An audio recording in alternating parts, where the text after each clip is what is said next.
Okay. I wish I'd started when Tyler said. If I'd have known, I would smash it within an hour. But unfortunately, I didn't. I actually really wish I did, but I couldn't have started after that because... This is like the third time you started a podcast with something I said just before you started recording. Yeah, but I didn't cut into it. It wasn't like in the middle. You don't quite like understand that. I feel like you saying what I said has not only is not just a fraction of the anything. It is none of it. It is completely worthless. Or would you like to repeat the entire bit? I think that's even worse. I think you missed a moment of conversation that will never occur again. And I'm a sore loser. Time has moved on, frankly. And we must persist. I'm burnt by the fact that I missed it, and I can't accept it. So I have to just forcefully inject the thing itself that I missed. Sorry about that. But unfortunately, we're gonna have to talk about Rogue Core for the next 2 hours. Unfortunately. That deflates what I wanted to say, which was welcome back to the Breaking Bad podcast. We can finally start it now that Tyler's finished the series. The channel's changed now. Breaking Bad content. Well, give me another month and it'll be about Better Call Saul as well. I started that now. Whew. Oh, oh my god, here we go. Yeah, it's quite different already. Because Walter is obviously someone who kind of had it all. Not in a great way, but just he had a family. I'm sorry, it's meant to be a Breaking Bad podcast. I'm sorry, everyone. He had everything there, but then got cancer, obviously. Which first episode, so fuck you, spoiler wise.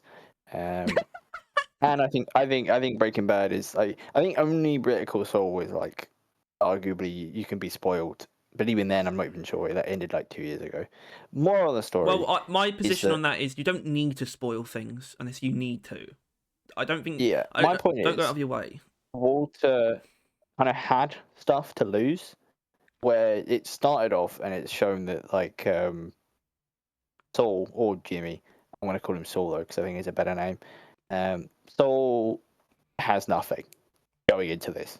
He's done. he is rock bottom already, which is obviously how it basically ends in Breaking Bad. That's the fall. Meanwhile, this is arguably the rise, if anything. I think Better Call Saul is supposed to be the rise and fall. I don't know what point he actually starts the business that he's actually doing exactly in Breaking Bad. I think that whatever. Okay, whatever. That's not important. I would like you to point at one thing we've ever talked about on any of these podcasts that could be considered important. We probably have mentioned pretty significant world events at some point that's occurring. That's technically important. Yeah. So about that Trump guy. Eh? Well, that's not too. Honestly, that's kind of it's in the past. Not really. Well, it's also not happened yet. I don't know how the Americans work. When we vote someone in, they're just in. They're in there, job done, and they can get to ruining our country. But it seems like they've got to like play around for a little while. Yeah, before this is an amazing idea going around of Biden stepping down so that Kamala Harris can be the president for a bit. I mean, I feel like that's the only way America is going to have a woman president.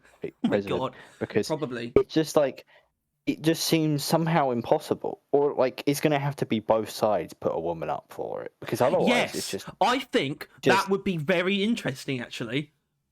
Yeah, because it just like doesn't seem to happen. Like, honestly, I thought America was more racist than it was sexist, just generally in the past. Yet, Barack Obama was there and has been there. Well, it's a bit more racist than it should be, but it's definitely more sexist, unfortunately. Like it really just I guess. Not that, obviously, I think Trump was bound to win anyway, and Kamala is evil, and so was Hillary.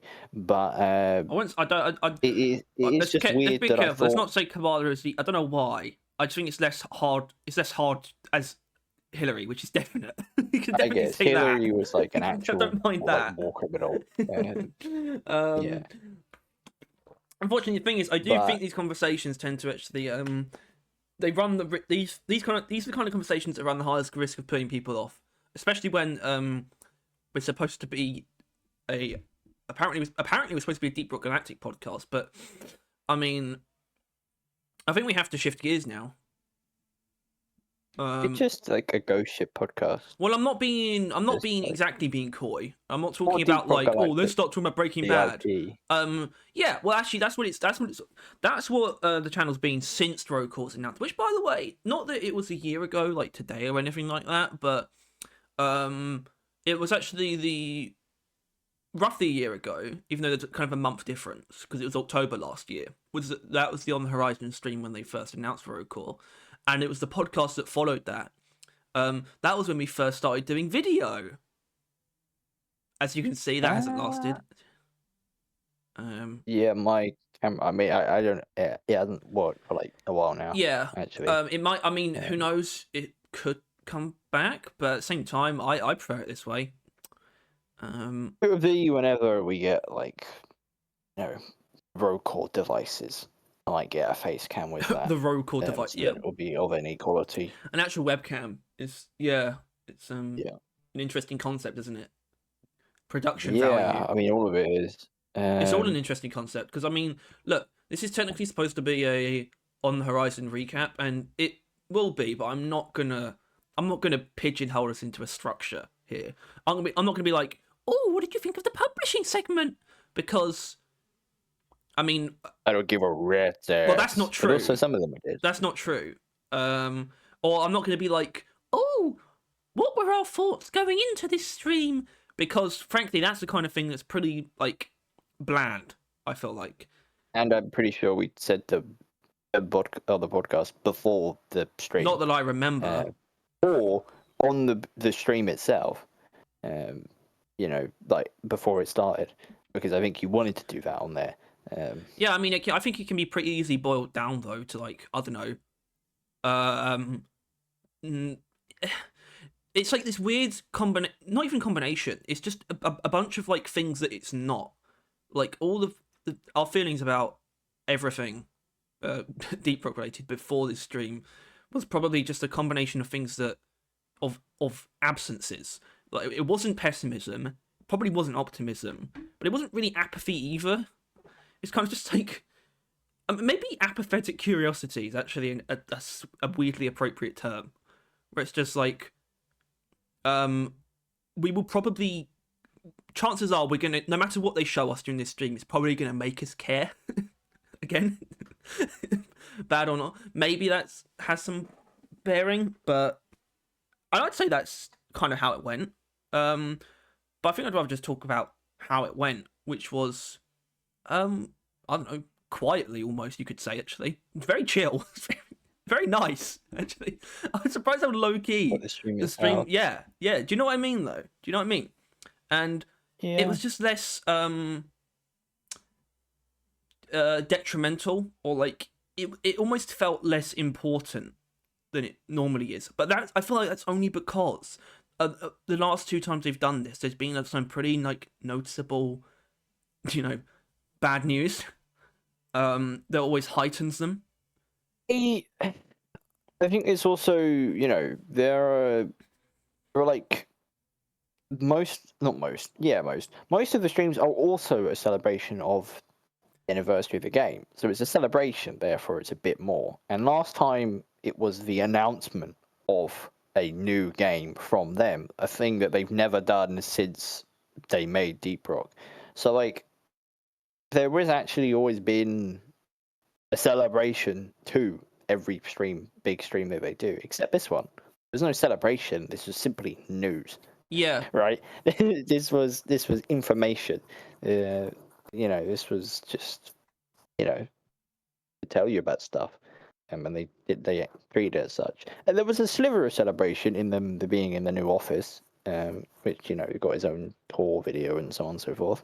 Mm-hmm. But I think, otherwise they were pretty just kind of like, yeah, look at this stuff. It's cool, isn't it? That's what I mean. Yeah, Is look at I this think stuff. it's It's going cool, isn't to. it? I think it's going to Like 2 easily hours. be the most low key one that's going to happen. Because think about it, if there is another one in the first half of next year, like because we got one in March this year, for example. And to be fair, while they do seem to line up for sort of rough like times of the year, like for example having one in October and then November this year, roughly around the same time. I think it is still coincidence. It's kind of just when they think it's like either have something to show or they think it's appropriate for them to do so. This one was very much so. I feel like just we should probably um show something from this game, but like there will be a reason to do another one in the first half of the year, which would be the closed alpha. But I don't. I mean, closed alphas are kind of weird in that way. It tells me I don't really know how they work. When I'm like, would they do a public stream that has that be featured heavily? I mean, I barely even know. I don't even really know what a closed alpha is in that sense. I don't know how public a closed alpha is. For I example, if we think, got it, would we be allowed to show footage? I don't know. I don't know if it's like an automatic no, or if it'd be based on like their own NDA or things like that. It's just I don't know yeah. how it goes. Well, I mean, yeah, neither do I. I mean, aren't they doing a closed alpha for something else before? Am I making that shit up? Probably might One of be. the publishing Yeah, I games mean that's possible. just entering that. It might not be before. It might be Dino Lords a bit later I on. don't. Um, Yeah, I don't think. No, there isn't actually any closed alphas for anything else. That's not. all right. No, no. Obviously, they mentioned a bunch of early access launches, sure, but no, no, no. That's not a thing. You're mistaken. I made shit up. It was I a lied on the fabrication. internet Would you do that? Would you go on the internet and tell lies? all the time. What? Lying right now. I can't. Right. I can't do this. Yeah. So I don't know. The stream, yeah, it was chill. It was nice. It was a good watch. I mean, Aaron's jacked. Didn't know that. I mean, you mentioned it, That was but the I'd never seen him biggest. before. That was the biggest takeaway. Yeah, I think it's certainly the largest takeaway. If you That's not. you That's get not my different to biggest. That's not different. get my get my drift. I do get your drift. He's saying that Aaron is. I checked my emails this morning because I had a realization. I looked at the date, right, and I was like, hold on a second. So I looked at my emails and I was like, oh, there it is, another issue of the Ghost Ship Dispatch, everybody. Which means I finally have to make that video where I read an email in Aaron's voice. Yeah. So that should be fun. But I mean, about that newsletter, there isn't anything new in it. I think it's important to note. It is actually what it is a recap of this On the Horizon stream. So there you go. We're doing the job for you, I guess, but not really because, like I said, I mean the publishing stuff's kind of merch publishing. I don't know, merch. The best thing is actually a Kickstarter that's like not happening until 2026. Yeah. What is that? I mean, that's Kickstarter for you. I could swear that mug thing has been around for a while.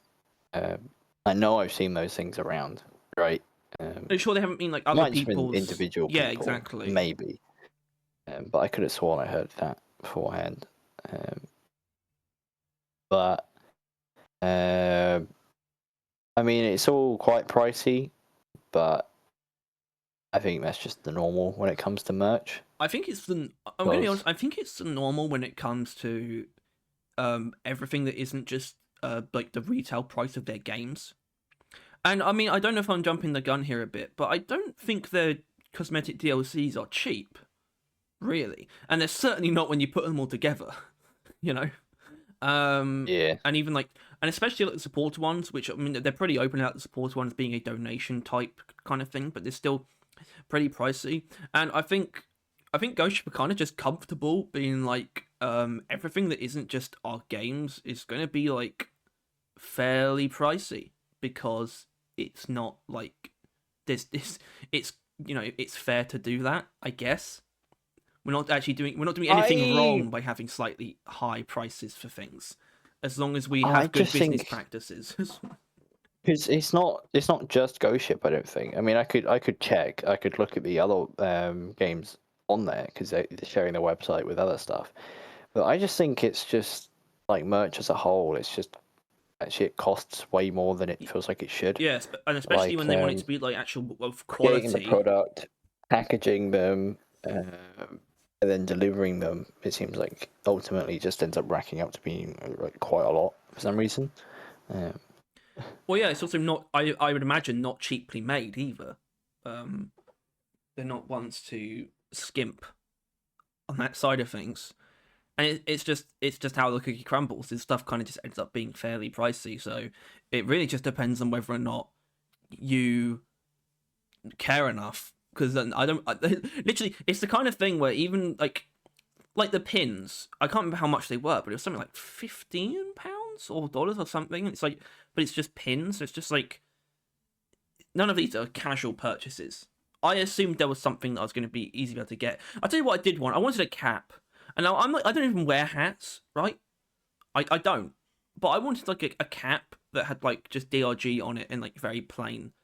It's probably something that's fairly easy to get custom, but like I wanted like a really plain like black cap with just DRG in like white text. Maybe the font in the DRG font, I would say, but still, I just wanted something like that. But there was basically no clothing except from those t-shirts. That for me, I don't like stuff that is like very obviously like licensed, like very obviously tied to a franchise with big like art on it. It just doesn't appeal to me, unfortunately. Um, there, I'm looking at the store. And first of all, for the thing you mentioned, Satisfactory, which is, it's like three different games, Satisfactory, Rock Galactic, and Valheim, they have socks, so that's quite nice. Valheim has a woolly jumper oh, for Christmas.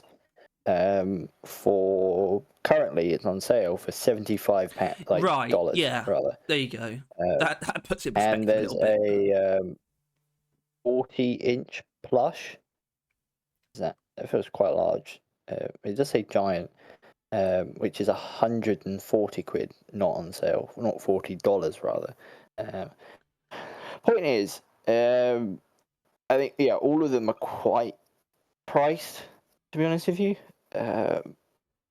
and I do reckon it's just kind of however they're going about making these things, because the stickers are $15.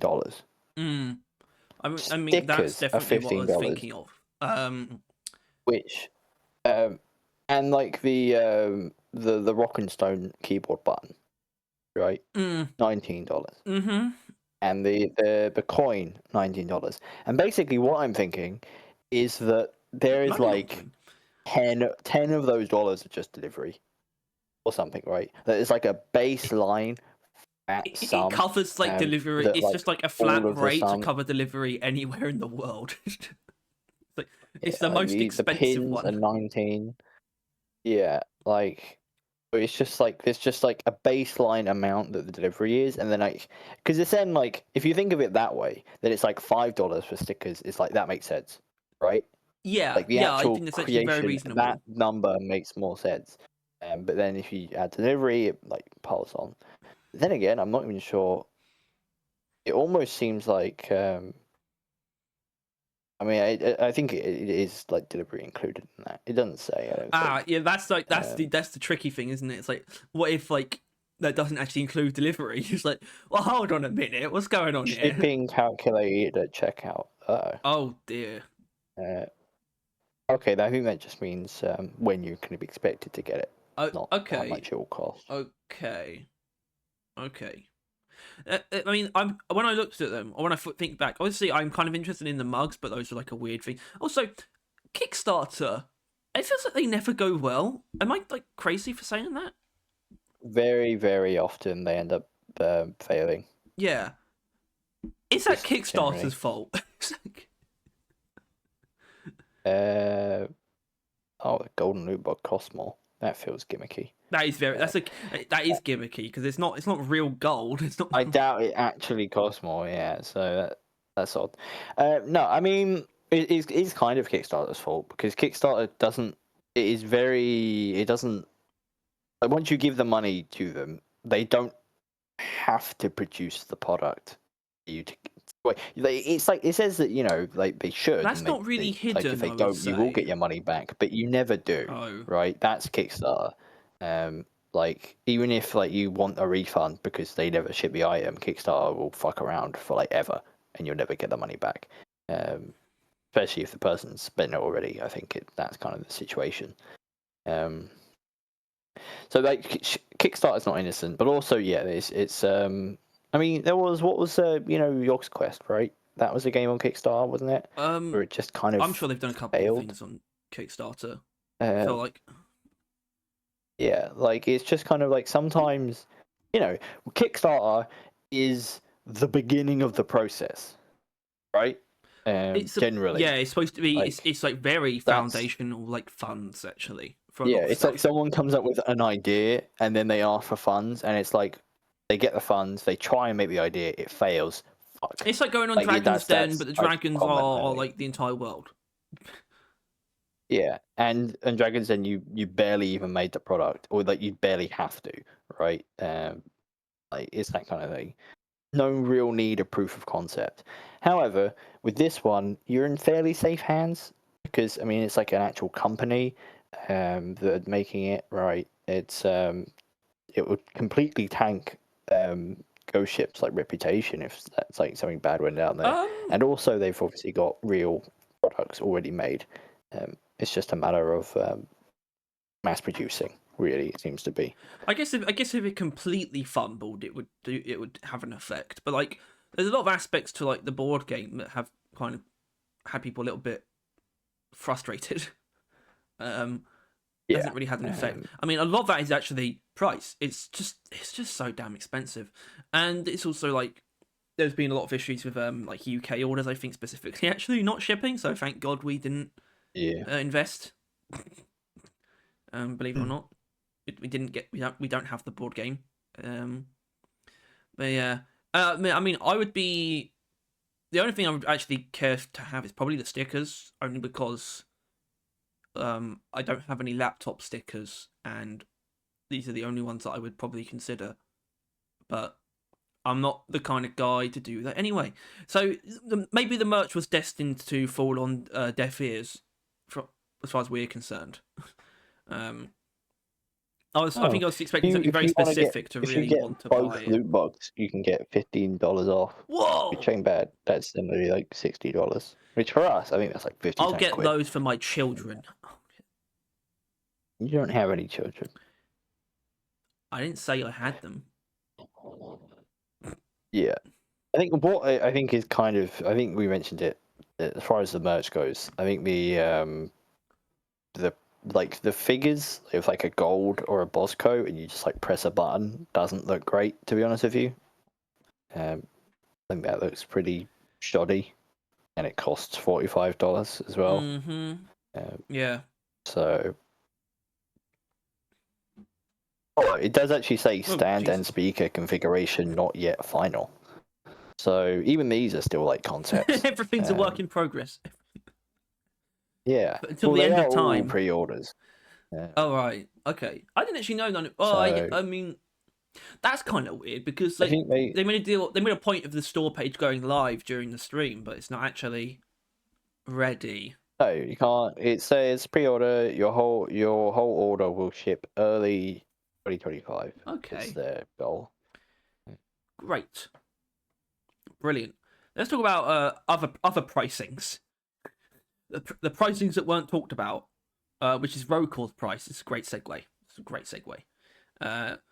It's a fine segue. I believe that we talked about it, and it was. I think we came to the conclusion that it would actually be kind of worrying if Rogue Core was priced less than DRG, because it really should be exactly the same, ideally. Yeah. I don't think more would mean anything to me. It would depend on how much more, but less I would actually find like kind of concerning. Like, put some faith in this thing.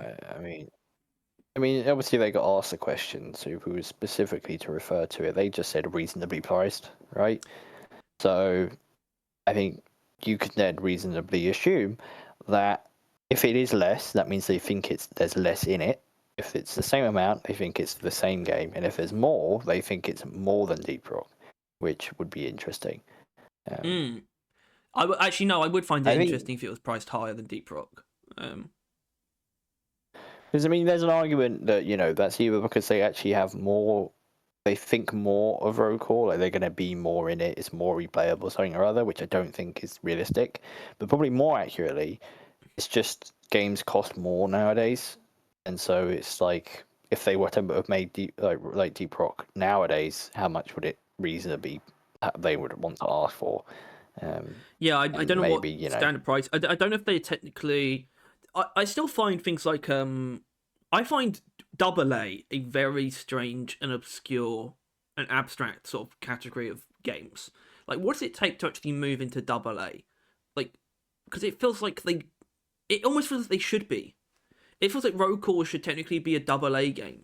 Do you know what I mean? Especially when it's like they're still they are not that Rogue Core is published by Coffee Stain, but like Ghost Ship is under Coffee Stain still, but it's also being published by them. It feels like enough layers of abstraction and enough success has like sort of come their way, especially given that they are a publisher now. It's like it feels like I feel like we're a bit beyond indie at this point as far as Ghost Ship goes. I don't know why. It's just a pure feeling. I mean, I don't know if there actually are really technical things. You just mentioned the amount of people. Is that actually how it works?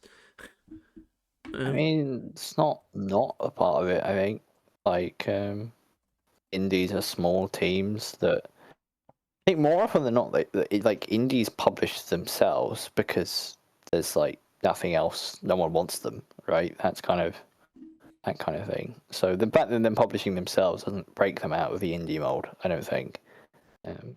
Yeah, I literally just did a quick search. I would honestly put Deep Rock in the AA category, to be honest, based on what I just saw. But maybe that's kind of maybe it is just abstract and just hard to pin down, and that indie is kind of just a more attractive sort of label anyway to give yourselves, and I don't think there's anything wrong with that. I think the divide between AAA and everything that isn't AAA is much clearer than the divide between AA and indie. I think that's quite blurry, but AAA and not AAA is a bit more clear. Definitely not. We're definitely not in AAA territory yet. That's going to take Ghost Ship getting picked up by someone we wouldn't want to get picked up by. Some large conglomerate. Yeah. I don't know, like Embracer Group. Oh wait, that happened. Or if Embracer Group picked up Coffee Stain. Yeah, Embracer Group. It's like not personally. Just a really weird sort of massive like multimedia. I don't know if they're multimedia, just a massive like just media conglomerate company that have just bought. One of the the monopoly adjacent companies. They just own so much. One of those, it's like the Disneys that you don't hear about. There's actually a couple of those. Just own everything. Right. Yeah, it's like that, but for gaming. So far, doesn't seem to have had an effect. So I think we'll be all right. Well, the bright side of multimedia stuff is that they don't know what the fuck they're doing. They just buy more IPs and then get the money, like earn money from it. Yeah, what I heard about Embracer Group is that they have they're quite strict around. And like they shut stuff down pretty easily when it's not getting the return they expected, which is always dumb. Yeah, but I think we're fine. I think Ghost Ship. There's no way that Ghost Ship aren't making a lot of money, right? There's no. When you look at the publishing, even if Coffee Stain went under, Ghost Ship would still be fine because they're their own company, right? It must be. I mean, obviously the publishing nets them more money, but it also costs money. So I there's no way they're not actually doing quite well. They got to move into a new space, lots of new people. I mean, it was kind of cool to see actually the office. It's way bigger than I thought it'd be actually. It's like really big, and they're all on different. It's floors. Not like a whole building, is it? No, it's not. Like 3 or 4 floors, or 2 or 3 floors, like near the top. It seems. Yeah, I mean, I find the multiple floor thing a little bit interesting because, like, from the barest like grasp I had of what their space was like before, it seemed like everyone was pretty much in the same room, and they're like on different floors. And I mean, I hope it doesn't create like a disconnect in the work environment. Well, dude, it seemed like the work area was still one floor, right? Is it the top floor was mainly, you know, the high ups and recreation, and then like you go into the next floor under, and it was like, you know, the computer room, like there was like, you know, computers fucking everywhere. Like Aaron himself had like 4 bloody monitors. It's a bit much, Aaron. You're a content writer. You got 4 monitors set up. Yeah. Not that serious, bro. And yeah, so I don't know. I mean, yeah, it looked cool though. I think they still said they're working on it, right? Yeah. Like, there was a bit that they didn't even know what they were going to do with it. Yeah, I liked the setup they had for like the mainstream like guys, their sort of position, their podium. Yeah, they were still doing that.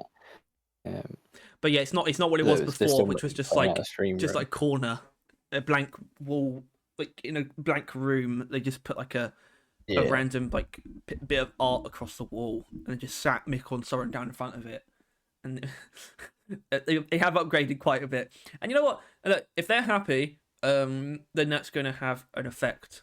This stuff is important, you know. This stuff is investment, like happiness, satisfaction. You know, they've got to care about what they're doing. Legal bathroom to people numbers. That's pretty good. Yeah, exactly. The fact that right now it gets dark at like 2 p.m. there. God, that's why they need it's like 3. Yeah, it was like getting there by like 2:30. It's 3 for us. They're around there. Yeah, it was like oh dear, that's the darkness. The darkness is coming in. Yeah. I mean, it's so crazy though how that works. So because literally by the end of this podcast, it will probably be noticeably more dim than when we started. Obviously, you can't see that. I certainly will be. What? I will be more dim than when we started. All right. What? Because you're gonna lose brain cells.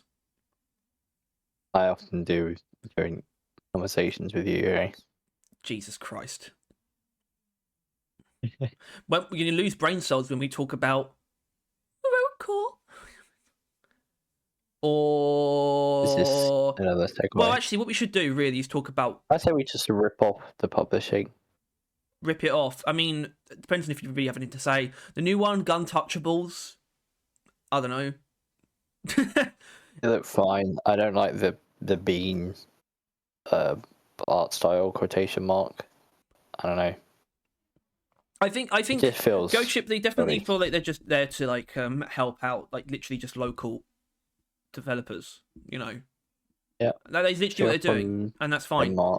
Dark Swarm, on the other hand, like Dino Lords, actually, I don't really have much to say about, apart from the fact, I mean, I know I want to try it, right? But Dino Lords, it's interesting that they said that they're literally creating like a new genre of game.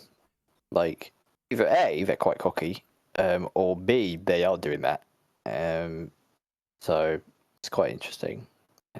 Yeah, Dino Lords actually seems like Dino Lords looks fun, like actually, but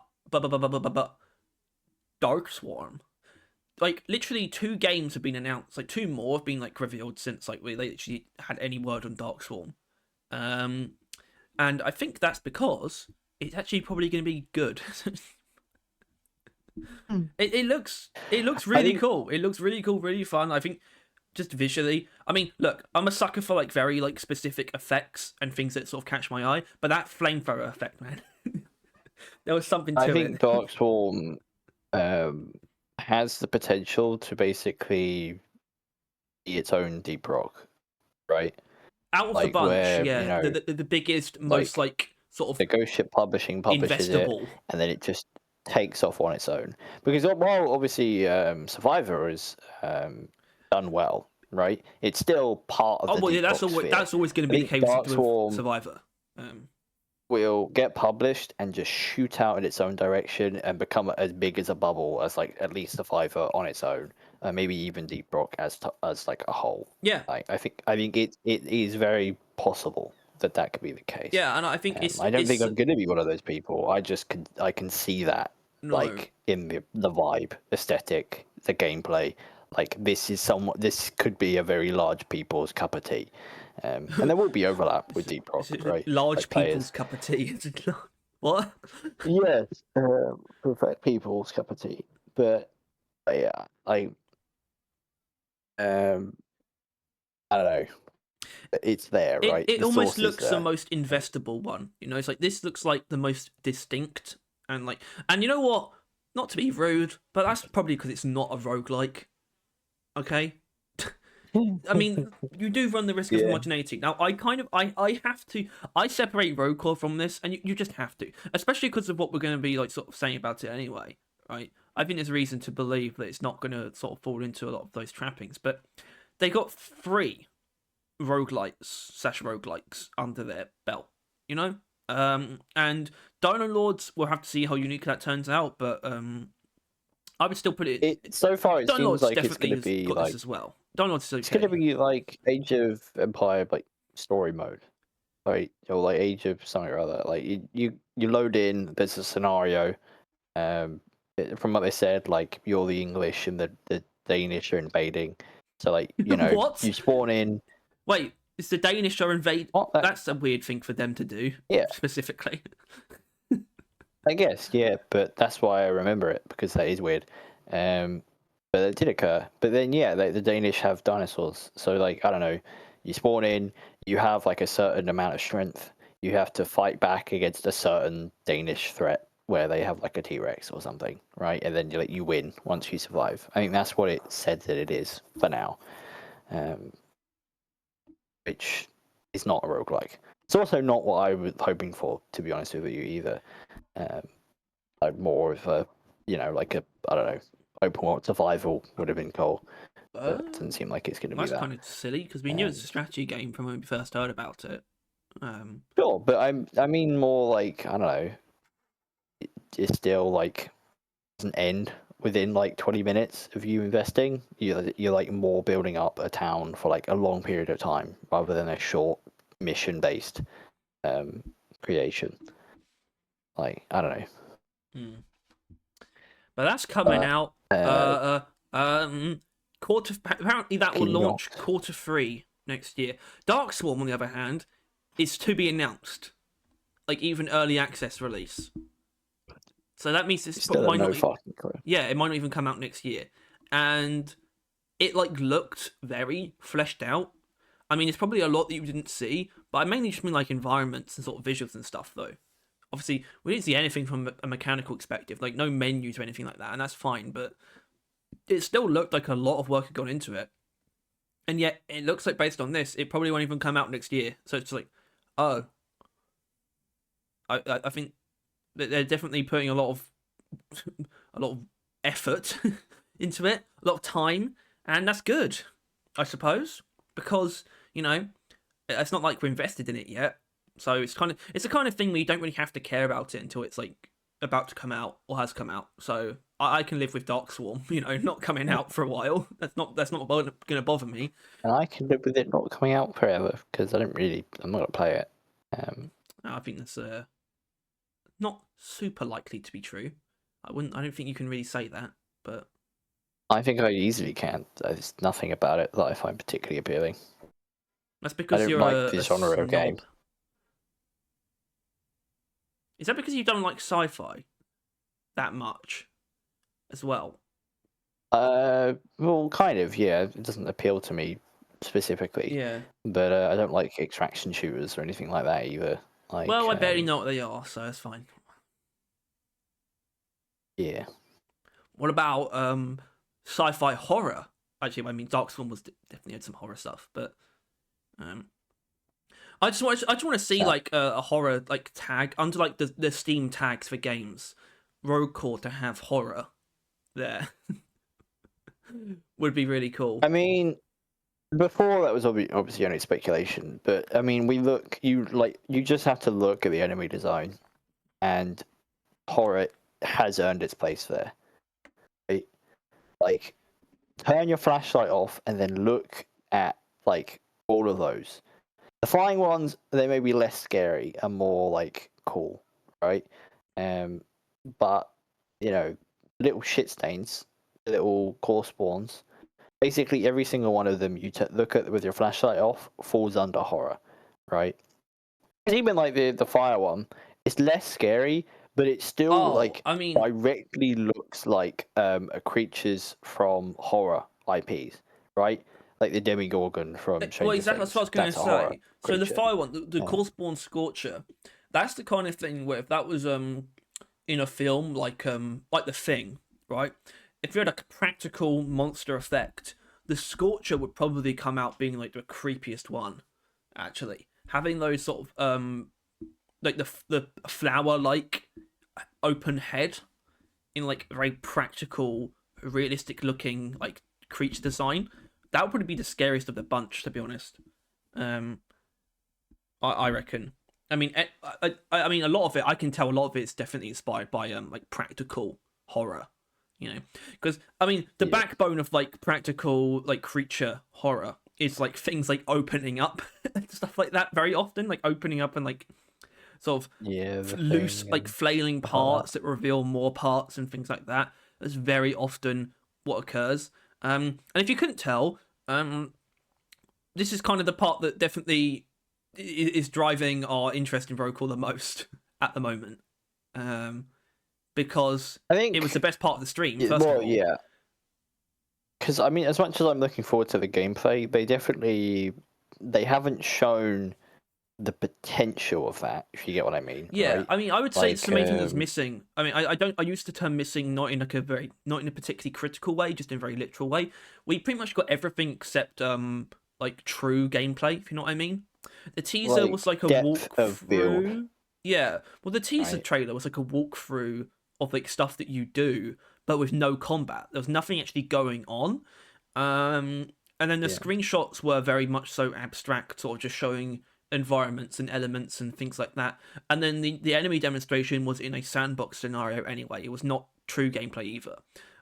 Aside from that, though, they did a damn good job at showing, like, as pretty much. I feel like there's nothing that they really left out as far as like what's done. To be honest, it genuinely feels like they showed everything that was like ready to be shown.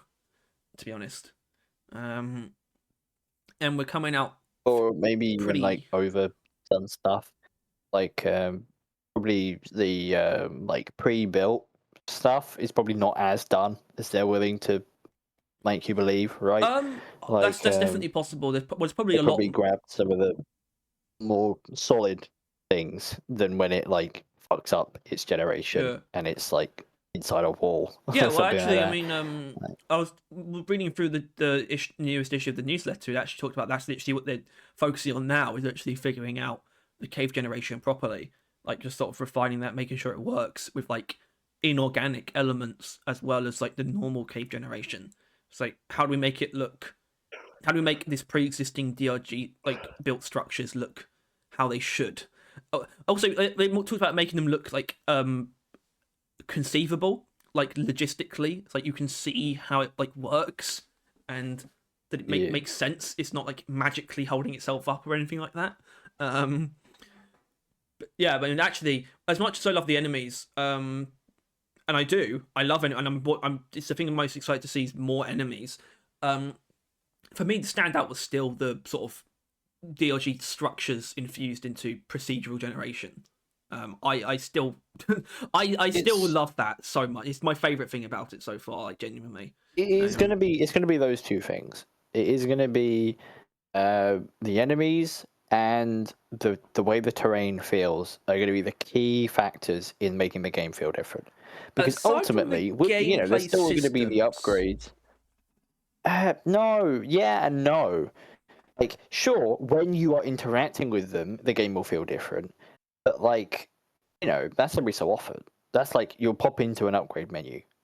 That'll be like it, and then once you do that, I mean, I guess that is going to be more of a game than more part of the game than people would think, right?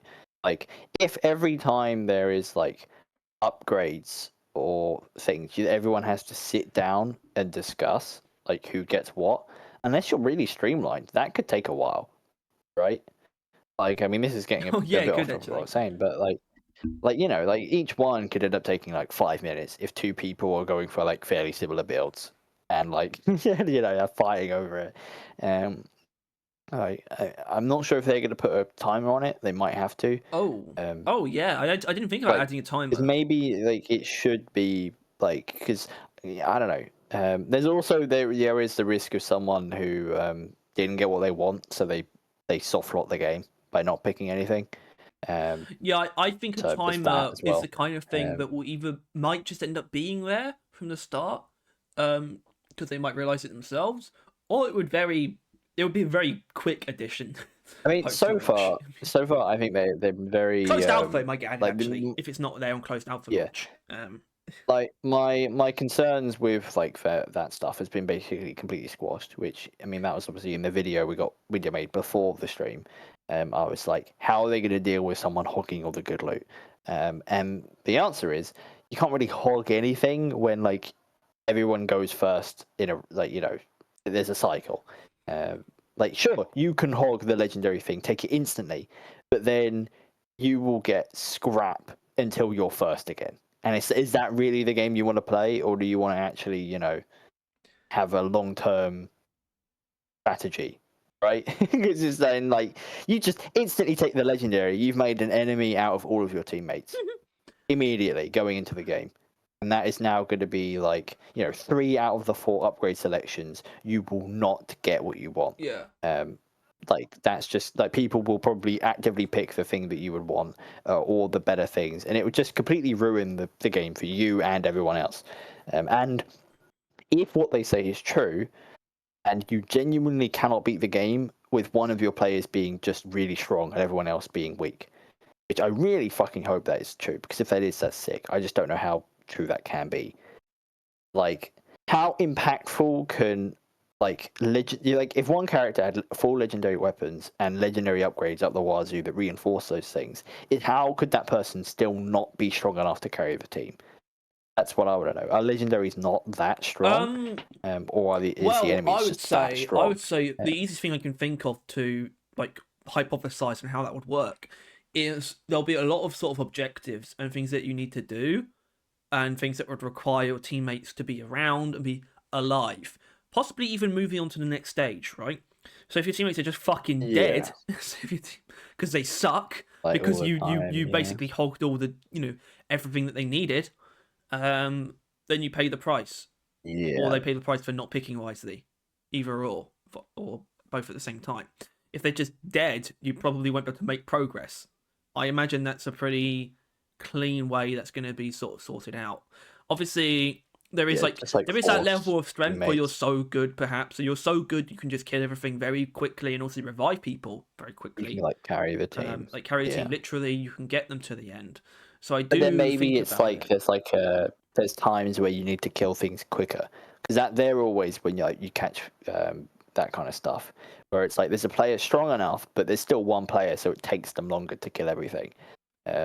Maybe that's something, right? That like you have like 30 seconds to kill 100 creatures, and there's no way a single person can do that. It would take an entire team of at least fairly competent players to do it, and stuff like that. The difficulty of the game, I think, will be another important factor, which obviously they mentioned, but is another thing that they couldn't show. Yeah, right? well, I don't. Really. Yeah, we don't really have a grasp on like what the heights of the difficulty are, but we know that it's going to be inherently harder than. In fact, I think it's quite interesting what they did say about how at the lowest level it's like Hazard 4. I think that's literally what they said. Yeah, and that's quite hard, really, as when you think about it. Yeah, well, I think most players. I mean, I think Has 3 the most played? I think it is. Yeah, from what I remember, isn't it aren't the majority in Hazard 3 and 4, collectively. Yeah, probably. As in Hazard 4 has more than 2 and 1, I think. Yeah, because it's like a really sharp decline. Like Hazard 5 players are like basically the same as Hazard 1. Yeah, I think Ghost want to train their players to be less sort of just be not pussies anymore. It's like you're gonna have to be good at this. You're gonna because this is harder than Deep Rock. It's a roguelike, right? Like you're not like with Deep Rock, you're meant to win. You're not meant to lose. Losing feels bad. right? In Rogue Core, it's a roguelike, therefore losing isn't the end of the world. It's basically just a step, a path. Like, eventually you will win, and that will feel earned when you do.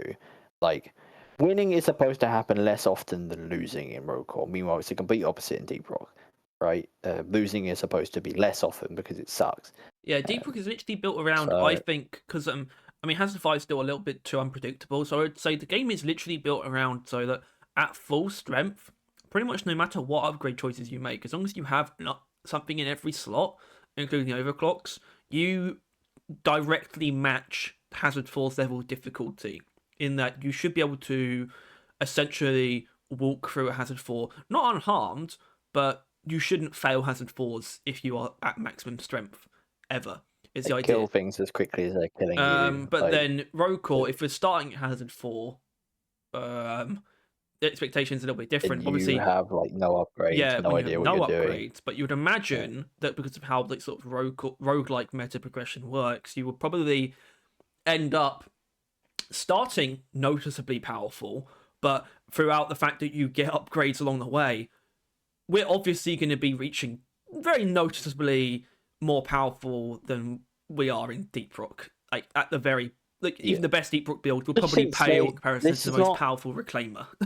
Like this is something that they think they specifically said that they haven't started working on yet. This is not what they were focusing on, but like I think they intend to have because I think they said a roguelite, which is the key difference is outside of the roguelike in game you can upgrade, right? Like that they think they very much intend for you to get stronger outside.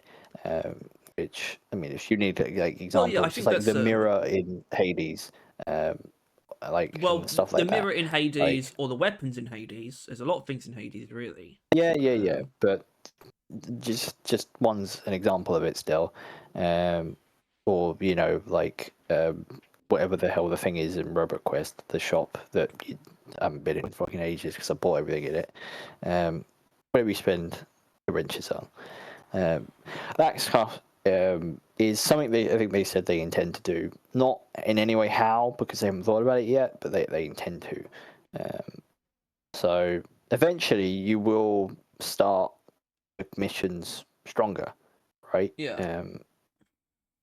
And so when that occurs, And I would say I don't it know, wasn't like an automatic thing, sort of meta progression, because where Deep Rock has like this very obvious focus on basically um playing role playing as a dwarf with a career at Deep Rock Galactic. I think the Reclaimers are a distinctly different sort of beast as far as like their context goes. These are already in their like position that they're going to be in for the rest of their careers.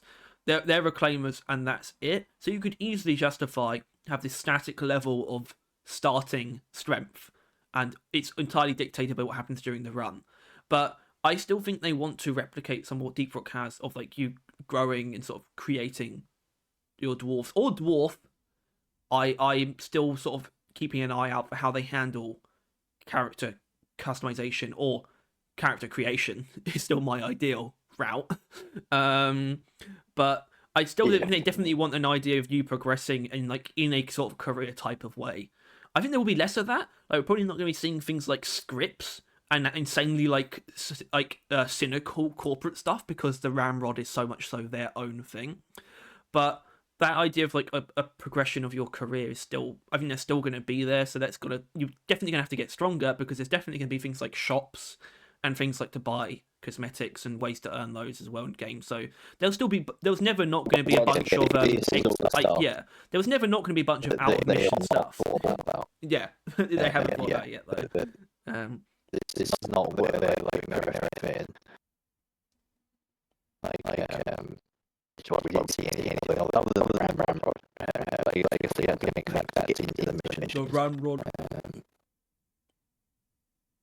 Yeah. Well, they already had the drop pod. It's just had to make some way about it. Yeah, I mean, I love the Ramrod. It's my best friend as well. Big fan of that thing. I mean, I really hope they carry through to the end the fully explorable full explorability of it because it just sells it so well. And I mean, like I said, it's like that means you don't even have to have every room actually do something. It's just like, as long as it's something, in the sense of like, you at least know why it's there, like the engine room. If you can't, unless you can cut the engines, I think being able to fully explore the RAM world, it's so much so one of the things of like, here's something that we're doing in Rogue Core that unfortunately we just kind of locked ourselves out of, basically soft locked ourselves from doing in Deep Rock, which was ever making the space rig fully explorable. We kind of locked ourselves into that never happening, but we can do it. It seems in Rogue like Core. Rogue Core is basically just that, the game. It's like, what, like, they're kind of like, what can we not do in Deep Rock that we want to do? Rogue Core, boom, right? I think like, every weapon, like, every weapon and class idea is going to be probably poured into Rogue Core from now on. Certainly, every weapon and class idea that was just too loft. Every class idea, sorry, I should really say, because it's not. We know it's not happening in Deep Rock, but what we do know about Rogue Core is that classes are a far less in-depth thing, which means far more of them is dictated by a very singular thing, a single ability. And by the way, I wanted to reference that when we were talking about strength, though, because those abilities immediately seemed quite powerful. You know, like they did. yeah. The slice and the falcon thing. The slice dealing like whatever it was, like 1,000 damage. And by the way, having that have like a custom sort of like, I guess, location of contact like effect, where it's like it was beheading some of the core spawn, was brilliant stuff.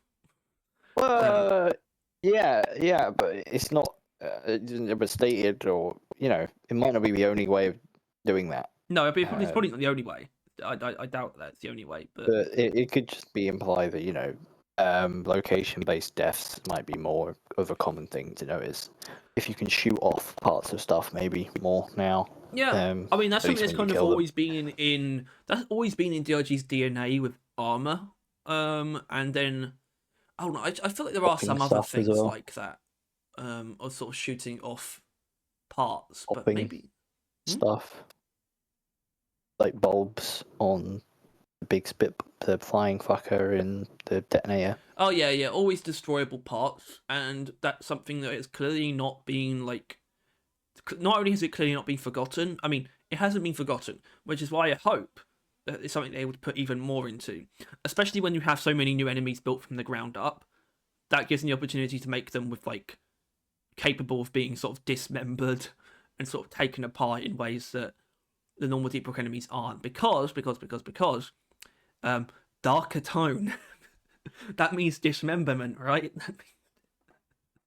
Yeah, I guess. I mean, yeah. Well, I'm just saying, DRG is a lot more gory than you realise, I think. And then when you have a game that's inherently going for to be a little bit on the darker side of that anyway, it's like, well, maybe they can put some effort into. Can be very funny, right? Like, excessive gore is actually a sign of like comedy sometimes, right? Like horror movies that are more comedy than horror just actually have probably more blood than regular horror movies. Yes, well, I'm surprised Terrifier isn't labeled as a comedy. You know those films? I thought it was. No, as far as I know, they're absolutely not. But I can't imagine not finding them funny. Which I say, I haven't seen them. You're scared, scaredy boy? No, actually, I'm not. Terrified. I can't watch horror movies. That shit's scary.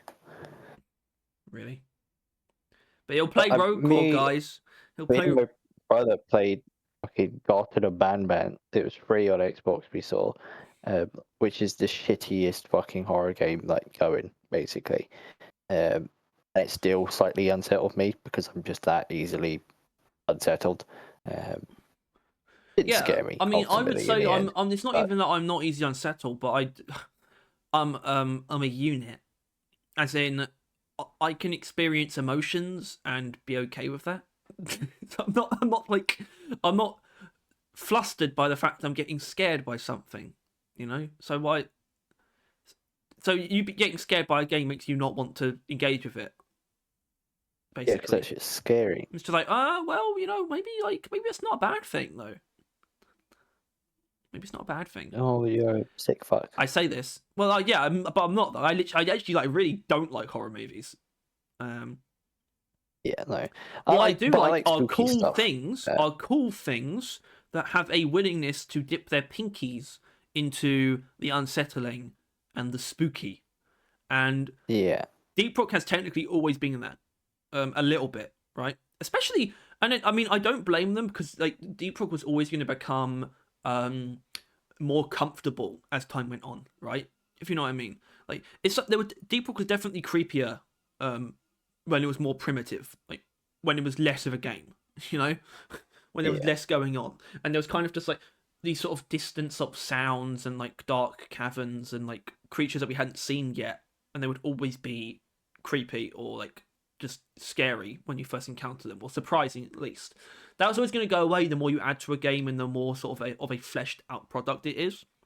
And I think it's obvious that Rogue Core is going to be a more finished thing than Deep Rock was when it's their comparative early access releases, but that's why it's very important that sort of a darker tone is the part of the concept of Rogue Core.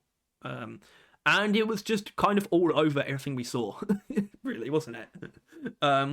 Sci-fi horror stuff. I mean, the grey out wall, another thing that I adore.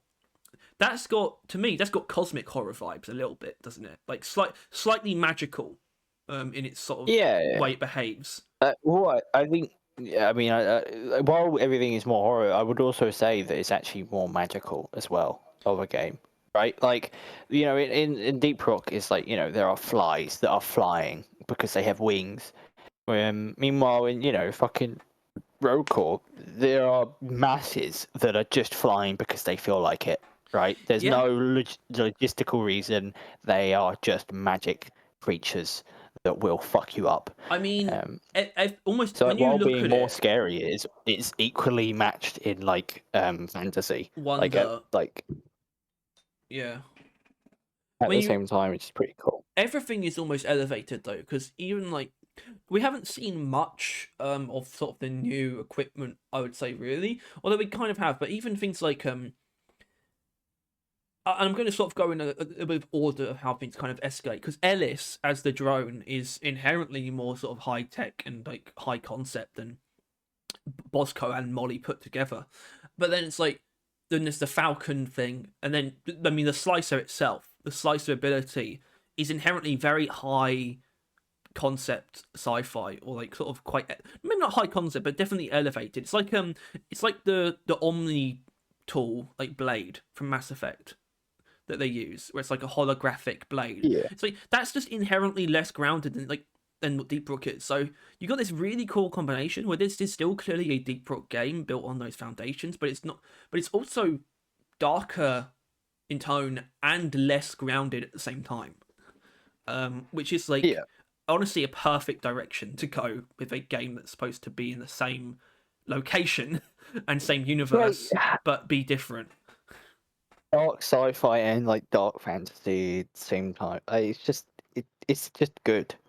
It's just, and it feels so different.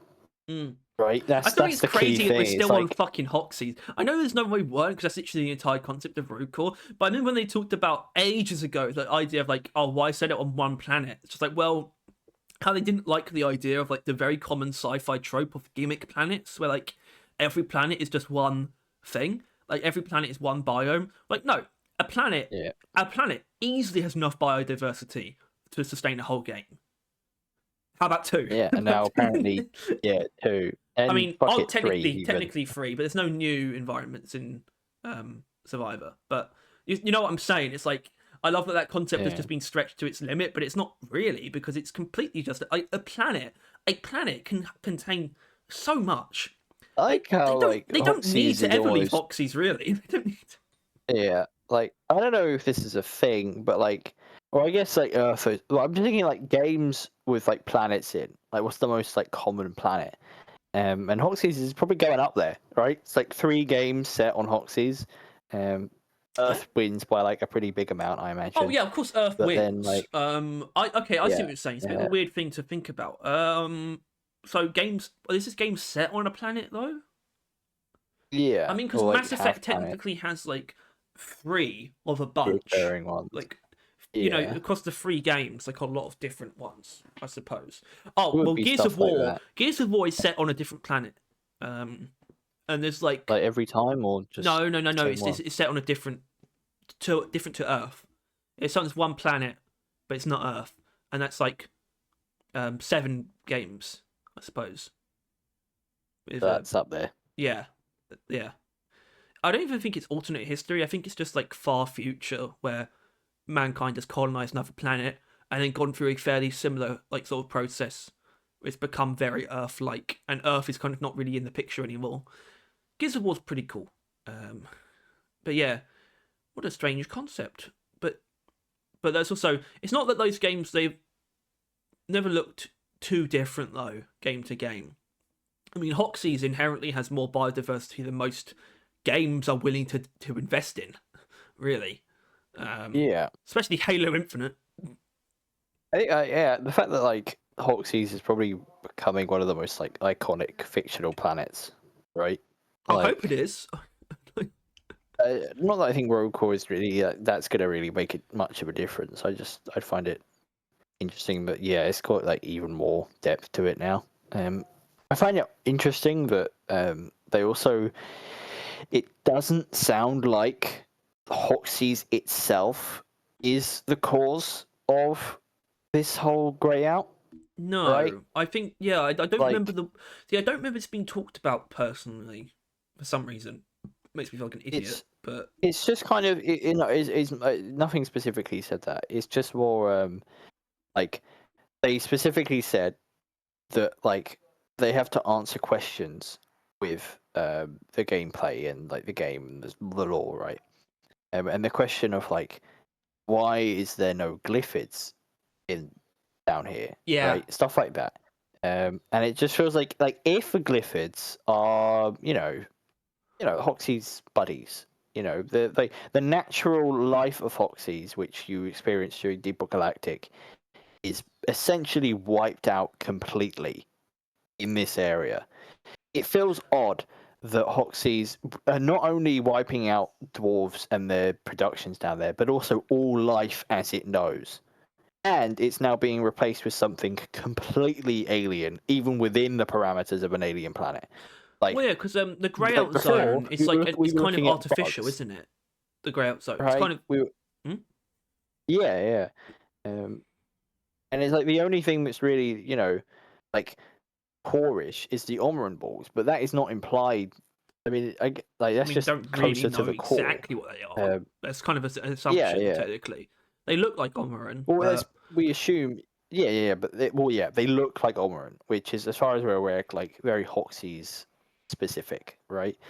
Of like an item, but like the grey out sphere wall didn't strike us particularly. Like it looked Omeron, but only because of the game. Like it's like only a certain many textures. Really, it was like that shiny kind of. It's like texture. dark, color-wise, dark, it was like glassy, but like very different. dark. Hard to see. It's almost like glass that you can't see through. If that makes any sense. Yeah. Which it does Tinted somehow. glass. Tinted glass. That's the one. Tinted glass. Yeah. But yeah, like the grey out zone is seemingly an artificial thing. Like exactly, it's like it wasn't there before. Which I think It's not a set zone after which there weren't glyphids before. It's just been added in based on, I guess, the parameters of the mine, like these deeper mining operations. Sort of like the very basically in a really granular level, the location of the grey out zone would have been dictated by whatever just so happened to be the furthest out like sort of bit of DRG tech, I guess. Or bit of Expedite, yeah. Yeah. Because if there was still Expedite on the other side of the wall, then they wouldn't really bother, right? No. But they have to go in to get the Expedite, so that's where the wall is. Yeah, I mean, it does imply something about Expedite because as much as like Ghost Ship like to pretend that I mean, I'm like, maybe I shouldn't say pretend. As much as they like to think that they're not sort of constructing much of a narrative, they clearly are. It's just so much, especially with season Well, 5 as a it's the thing, they're prelude. not It's even so pretending that clearly now. about DRG's as a company, their hubris. So there's clearly something wrong with Yeah. Expedite where they're being punished for trying to mine it. Yeah, That's clearly but the also case. they still did not pick up on that and do not give a shit. It's the same. It's Because like, they said oh the yeah, I guess reclaim is down. yeah. It's like okay, I guess things went bad. Let's just send in the guys who can get shit done. But Let's they're just just going to send get them to the terrain well, back. but you know the goal isn't necessarily to get Expedite though. The goal is to get the mining operations back online. Exactly. Not It's like yeah.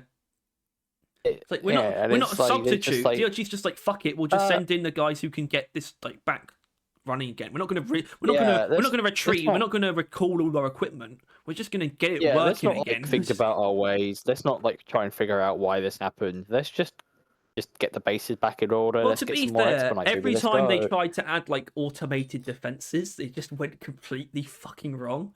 And Yeah. Betsy and the Omen, which is why this is why I know they didn't think ahead in some areas though, because the Omen really would have been so much better if it was infected or corrupted rather than just randomly malfunctioning. If I Just were to attacks anything on sight. myself write a lore bible, I would still write up some bullshit about how it's been like magically malfunctioned, like it was like Hoxie's intention. But there's clearly something wrong where they can't seem to set up anything that's like an actual automated defense because it just goes haywire. It's like there's something wrong with Hoxie's. It's just like it just fucks things up. It's just rejecting everything. I don't know. I Um, personally, I think like Betsy got like really unlucky that there was a specific life form that like siphons energy, and for some reason that turns it against anything. And the way I saw the Omen is just that it attacks literally everything that's living yeah, in the the Omen area. is kind That's of how they coded it, not thinking about what happens when they send dwarves down there. yeah, it's kind of Like, funny in that because they sense ain't got of around to that bit yet. yeah. But where there's smoke, there's Or fire. like it kills everything that isn't a human, right? That's like the thing they come on because they didn't think about sending dwarves down there originally. So like it's just kind of carried over in a very poor way.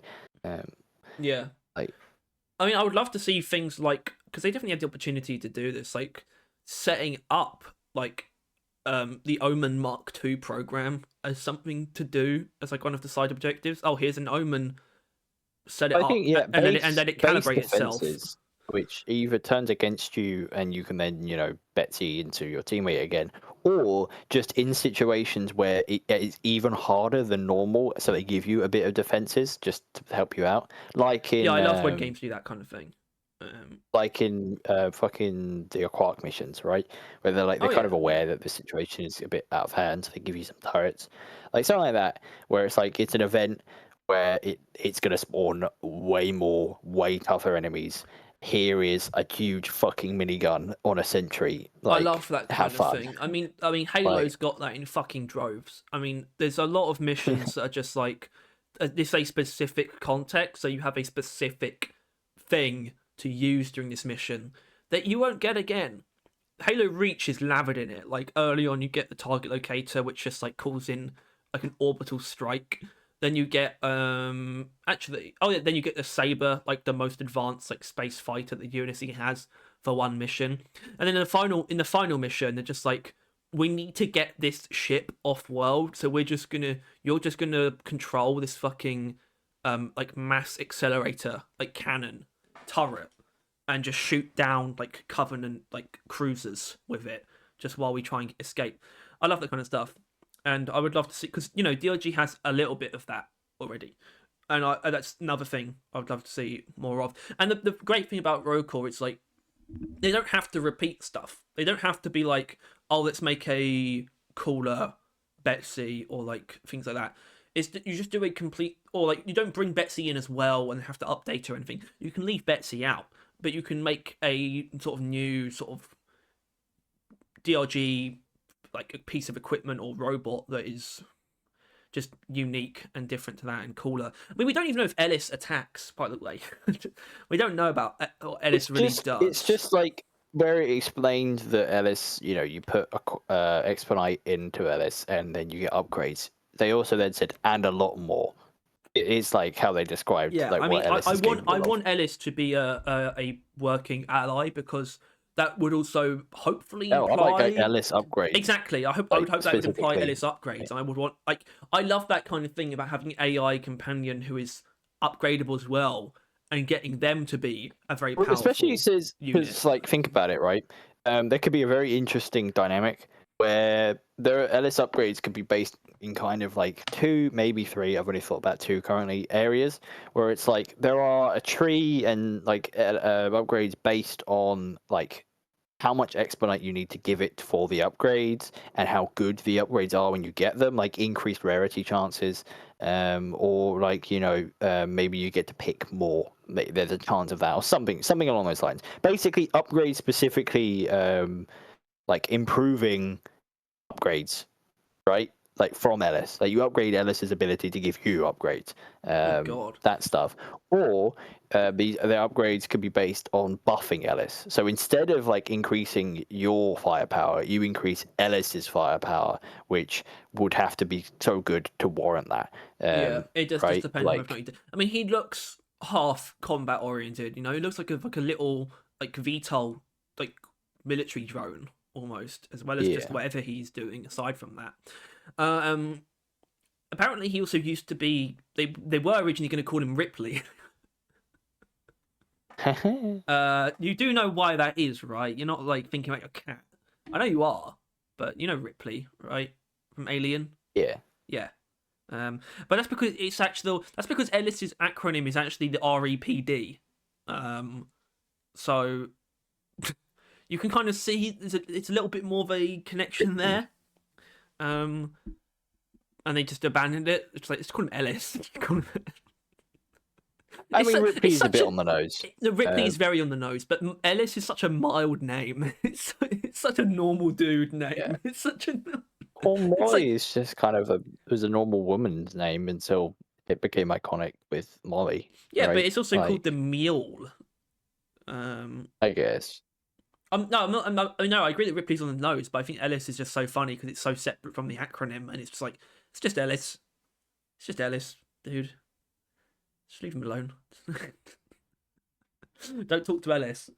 Which I guess that it's only really going to be called Ellis. I mean, to be honest, there's a chance that they could still change it unless they've already started recording voice lines, because that's really what it's going to come down to. I think they probably have. I mean, I think we heard definitely some new voice lines. I think. Especially during the demonstration segment. It's not like they've been doing anything else either. Like the person voice acting, they might as well be doing it. Otherwise, they'll have tons to do by the end, right? Hold on, that's not true. I always forget because I know think they're like a coder in that, right? Oh, but yeah, actually, yeah, Yakim. But still, like you'd either have to it'd be coding all the way, and then all of a sudden by the end there'll be like the entire game's worth of voice lines to do. It's better to do them as you go instead of burn out at the end. Okay, this is going to need quite the citation needed here, but I know that the guy who voices them is Joachim, and the only Joachim here is, or Joachim, I might be getting that wrong. I think it's Joachim. Is the sound designer. So if I'm actually right about this, that means that they hired the dwarf voice actor as the new sound designer. I don't think that's true. No, it doesn't feel true, does it? It doesn't feel true. It just doesn't feel. I don't think that's a downright lie. Yeah, but not intentionally. Sounds. Actually, we didn't really catch much sound design wise, I suppose. But we did music wise a little bit in the teaser. I guess. Nice music. Cool music. I am genuinely excited. It's another one of those things that I kind of forget is going to be an aspect of Rogue Core, like the soundtrack. It's going to be completely separate. And it's one of those really important things that people hadn't really figured out. We, like the community, it's one of those things where we weren't 100% sure about it at first. It was still one of those things where it's like, oh well, I guess Rogue Core could use DRG soundtrack, and then you think about it, and then they talk about it. It's like, well, no, obviously not. It's a new game. So, yeah. Everything that they would put in into making the game feel different would completely collapse if you heard a single recognizable song, I think. Do you think there's literally all the any? different looking guns, different looking assets, different looking enemies, different looking fucking everything. But if you heard like Follow Molly, you would be playing Deep Rock Galactic the game, just like there and then. Everything else is like a mod, like that. That would be what it Okay. would feel like. I'm gonna come back to Um, that. I was thinking, like, is there any way you could justify a specific scenario that uses something like Robot Getaway? And I was like, well, hold on. First of all, that's technically a maybe, but it's very unlikely because one like Robot well, I was going Getaway to or mention that, Follow yeah. Molly are so like specific though. The whole faction of extraction music might be dead.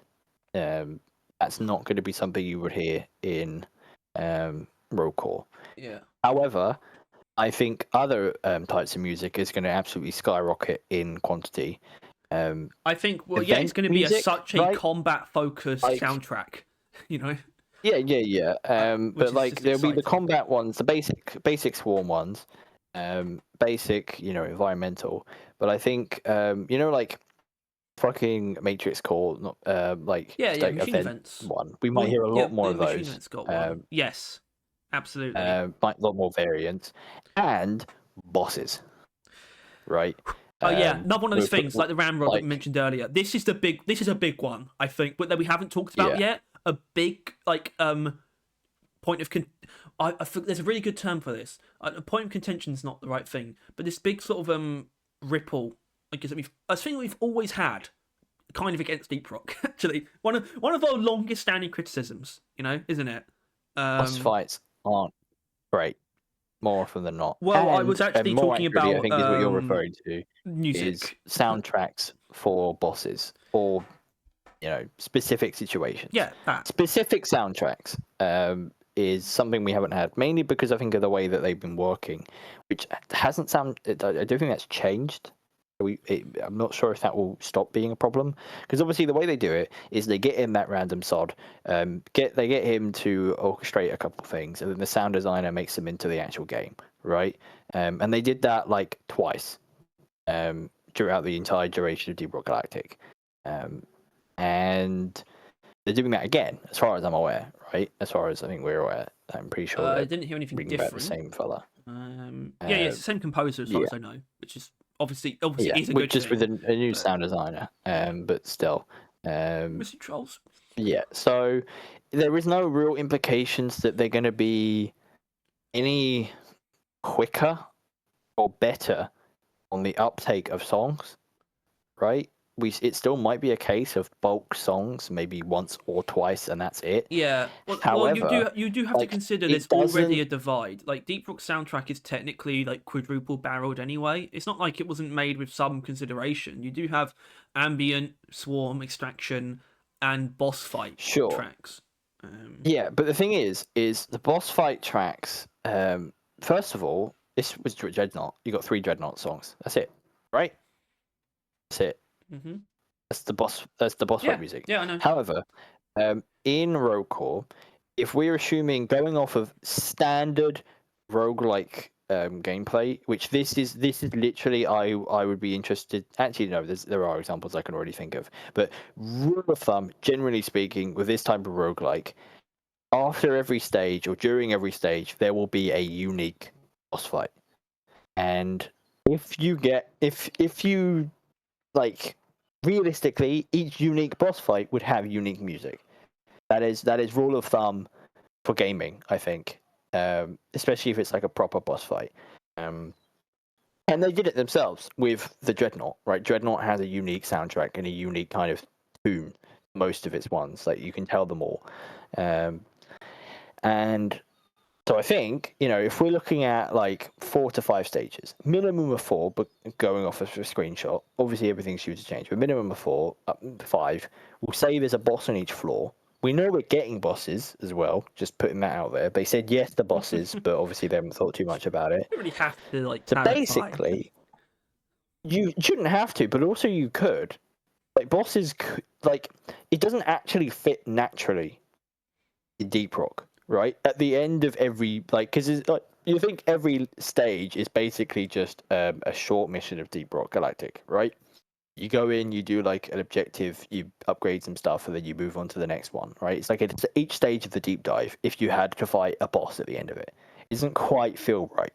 You know what I mean? Well, that's why I'm not. I mean, I'm not sold that that's automatically how bosses will be. Definitely one at the end Yeah, of it, but not inherently every stage. but I wouldn't only say. one boss, but you would never even bump into until like you basically finish the game. Like Yeah, I can imagine there being smaller fights as well, though, like Corlock style ones. And then maybe a pull for the final fight, because I hope it would be more than one oh, thing. the final boss is, I mean, I guess. I was about to say the final boss is the final boss, but it's not like the final boss is the core or anything. I need to get that out of my head. No. Like, but there. What would be really fucking interesting if Such a there gratuitous is swear. like I don't know why I picked up on that. That's such a casual thing. I don't know why. You just saying what would be really fucking interesting. I just thought to myself, he didn't need to swear there. I don't know why. I got hyped up with this thought. No, it's so normal. It's not like we That wouldn't each swear when saying mission something like that. or each like I don't know, each facility has really been mainly afflicted. Like the main problem, the main thing that it needs liberating of is a certain specific boss, which can be from a pool, as you mentioned, and that boss would dictate the types of enemies that you would fight during the whole mission, right? And if we're using a specific example, which completely pulling out my ass, there is nothing in the game that reinforces this. But let's say the thing that is corrupted, taken over this facility is like a Giga Corlock, right? A core Corlock. I was thinking of for example, right? Core lock, you twat. Yeah. Fuck you. But like something like that is at the end, basically. At the end, that's like the final stage. You have to destroy that thing to truly liberate the thing. That would then, in that alone, that could be how it goes. But I would really find it really fucking cool if, because in this example, plant-based enemy is like the final main threat, that during the mission, and I guess more frequently towards the end, plant-based enemies are like the main problem or the main source. Like you fight them often. Like there'll be like one or two maybe in the first stage, so you kind of know what you're heading into, and then like second stage, third stage, they start ramping up. Like Corlock sprouts are just like a common enemy generally. Let's focus in on like what we definitely have. So let's assume, hopefully not boldly, let's assume that there's a core spawn boss and a Rafcan boss, right? Yeah. Which I think, well, wasn't there a boss that we could theorize? There was in the enemy list. There was the core. There was I wasn't actually. It didn't have the word core in it, but there was the spawn lord. Yeah. So there's that. But you have either one of those. I'm going to go with the Rafcan one. By the way, if there is one, automatically Rafcan Leviathan.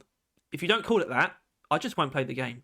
But the further you get in, I guess there'll be more of them, and there'll be maybe the environment will be dictated a bit as well. And this is why it shouldn't be too expansive, because there'd be a lot to make, but you would at least have like maybe whatever the Rafcan's nests look like, if they even have those. Maybe they live in big bubbles that float around. I don't know. Yeah. And you just have these sort of added to the environment as you go down. That could definitely work. Or whatever, like the core spawn, they'd have to, and they'd have like nests that look a bit like the rifts that open up. They'd have like weird like crystalline houses. You don't inherently have to change the terrain, I don't think. I mean, it would be cool, and maybe on the final stage you do.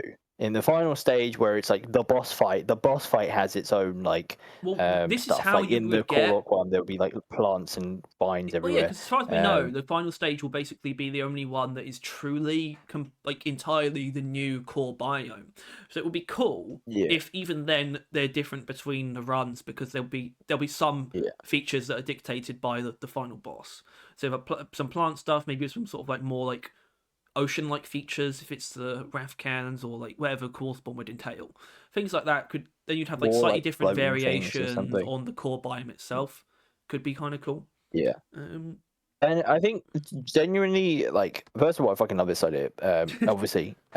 But it's kind of like an amplification of what Deep Rock already had. Like, when you go into a mission, and while it's not like a Mactera infestation or something like that, it is a Mactera mission, if you get what I mean. right? I guess a more specific example is like, I don't know, whenever there are bulk detonators in the cave, like the hidden pool of enemies, basically mattering. You know what I mean? Like the mission, even within all the other parameters of it being defined, there are now shellbacks in this mission, right? And it's not like a specific thing; it's just there, and that's how this mission will feel. That could be a general, you know, factor in Rogue Core, like outwardly, right? That like instead of just being this random little secret thing that's like not a secret, just kind of like I don't know, like shellbacks are spawning in the cave in Rogue Core, which is not ever going to happen. But say that's a thing, instead of it just being like, oh, shellbacks are there, it is basically the shellback monolith at the end, or like monopede or whatever, is like You can't at the remember end. you can't remember the creature that you designed. Yeah, I remember now. Yeah, I don't actually remember its name though. But and maybe not the entire run, but if there are bosses at the end of each stage, I think that would be cool, right? Like the boss that you were going to fight at the end of each stage relates to the more common enemy you would have fought throughout the mission, which realistically, the core spawn being the most common enemies, that spawn lord would probably be the enemy of the first stage, right? And it would be like, and it's not going to be the biggest, toughest thing in the world because it's like the first stage boss, but it's probably going to be like the dreadnought of core spawn. Well, this is okay. Right? This is something I want to talk about. I want to bring up the idea of, and I'd say that they made some attempt to elevate bosses with the caretaker, but only kind of. Now, while we're not going to get like a core, like core of Hoxies as a boss, I do want to see an elevation of like, well, what's like the next step of a boss fight anyway, beyond like dreadnoughts and the caretaker, something of like just a much more, something of just a grander scale than that. So like you'd have the dreadnought equivalent would actually be an earlier, more common boss. Therefore, whatever the final boss of the run is, could be something substantially beyond the dreadnought tier boss. You know, something bigger, something darker, like a Balrog, basically. You know, that kind of thing. Also, I just want to bring up now. This is the mythology that sort of provides the context for this is a lot more obscure than I thought. But it's apparently this is from the Book of Enoch, which is a specifically Jewish thing. It's not in the normal Bible. But there is the unconquerable land monster, and then also the sea monster. And they are Leviathan and Behemoth, I guess. There's your core spawn and Rafkan bosses. Just gonna throw it out there. I mean, I'm a genius. I'm a visionary. We only know like we're getting it like 4, right? Is like we saw the entrance to stage 4. Stage 4. If it actually like goes down like to 9 stages, if they could somehow pull that off, and it's like the fucking 9 levels of hell or like some shit like that, God, right? Don't even like, the 9. Jesus Christ. Yeah, like that would be so fucking sick. Yeah, like, I mean that's literally what Halo 3 ODST was. Yeah. Shut up. I was actually making another Halo reference earlier, which was when we were talking about music, and how you could technically implement like original Deep Rock music, because there's this one segment in Halo Reach where you basically it's actually a completely procedural encounter. There's like one of the missions is actually made up of sort of randomly selected objectives, and so you won't get the same ones each time. And one of them can be that you just have to do this sort of side objective where you escort a character, the main character actually, from Halo 3 ODST. And so during this segment, it plays a song from Halo 3 ODST. So if there was some kind of event in Rogue Core, it could be one of the standard events technically, but it's something like recovering something we're very familiar with, like recovering a mule, even, as opposed to whatever we normally do. And so it plays Robot Getaway. It's like, oh wow. Yeah, that's something like that. I was also thinking they could do something really fucking like cruel, I think I would put it. Like where you enter the caves. Maybe this is only for the first time, right? Or maybe it's the beginning of everything. But you enter the caves of Hoxie's, and as you're walking through the wall, it is actually like familiar deep rock music. But as the wall opens up and closes behind you, just like silence, or like new Rogue Core music starts playing, and that's basically it saying that this is new. You are in the shit now. Welcome to fucking I think Rogue Core. having normal deep rock ambience in the first stage could be really interesting, and to just completely It's literally strip it just away. like just before you like fucking enter like the wall, like where it's like everything's a bit familiar, and then like you pass through the gates of Erebus or whatever the fucking something or other is. There's some, Dante's Inferno reference there, I'm sure. And you cross through those gates, the big wall, and all of a sudden you're not in Kansas anymore, right? Like you're not like the moment where you actually genuinely realize that the complete evil Chaos of Hoxies that are constantly trying to kill you genuinely was a comfortable environment, and you're being plunged into something unknown. Yeah, I mean that makes me want to talk about the sort of the absences that we all have. Obviously, there's the Glyphid thing, and I still think there's more that can be said about that. But there the seeming absence of passive creatures that they mentioned, and I think that my personal wish for that, because that's clearly not something they're fully decided on. But it's also not just a symptom of where they are in the game, though. It's not like they haven't got around to it yet either. It's something they're not decided upon. My personal wish is for them to definitely have passive creatures, but once again, purely in the first stage. Once again, like after the ground zone, there should not be passive creatures. No, nothing friendly, and these should be familiar ones. These should be the things that carry over. Should be familiar deep rock passive. Like literally, I think loot bugs should be in the first stage, just milling about. Well, the thing is, Harry, I'm not sure where you're placing the wall, but the wall is like the first. Oh yeah, it's not actually the end of the first stage, into. Is it? No, yeah. It is like it is. You enter the cave. There is the wall. You walk through the wall. There is the room. You get your first gun. Like that is the beginning of a run. Which that's kind of what I'm thinking. Yeah, I mean, hoping it's not like sure, literally. There could be like maybe a loot bug in that room. That'd be nice. Yeah. But like a little loot bug you can pet just before you enter the wall. Exactly. Last moment of comfort. Oh, by the way, we better have like a pet loot bug on the like how they did that April Fool's post about the loot bug they keep in the basement. Well, we definitely want to have that on the ramrod. The problem with the ramrod, which I'm not sure how much of a problem this is going to be for them, but one of the cool things about the space rig is that you can kind of mess around, right? That you can, there's football, there's barrel kicking, there's arcade machines, there's hide and seek now, right? Like there's all these fun events, things you can do. The Reclaimers won't have any of those things. Unless they have a bar, right? In which case they will actually have the prop hunt, because they would just have it in the beer would just be imported to the bar. Anyway, they wouldn't even be like, they wouldn't approve of it. They wouldn't want it. They wouldn't want it, but it would be there. Yeah, or they won't be there.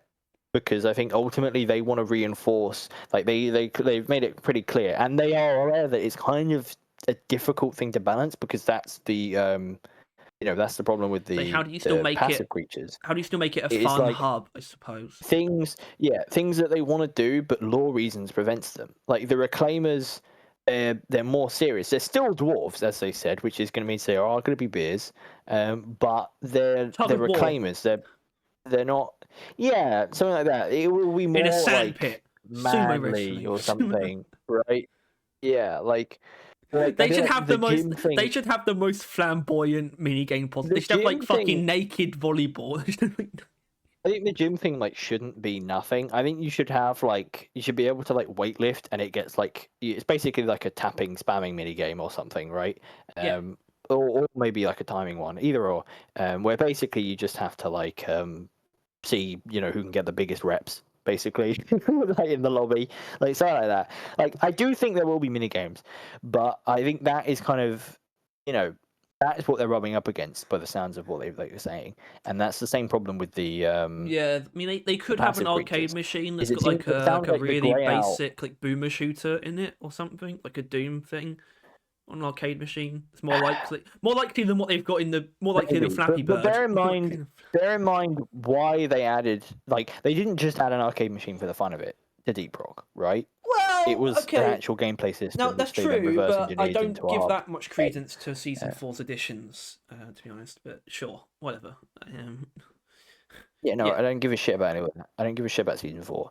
I'm just saying that they're not just going to add an arcade machine to the reclaimer ship for no reason, just because the Space Rig had one. That's not going to occur, right? They're not going to waste resources and do that, right?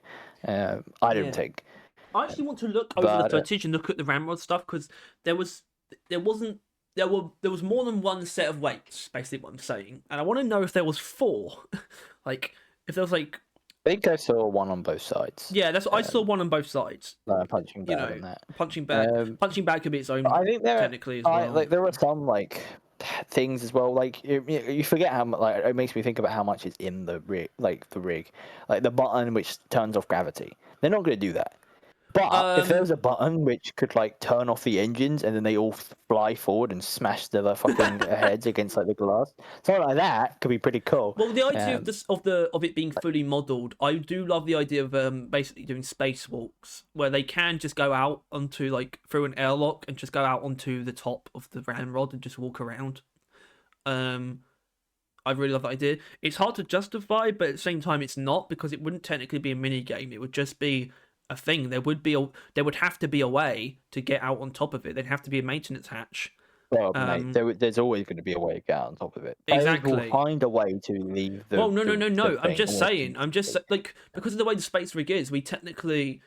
It's very justifiable that in the area that the dwarves live in, there wouldn't be an official way for them to get out. But the ramrod, if it's going to be fully explorable, there will be a maintenance hatch to get out onto the hull. You know.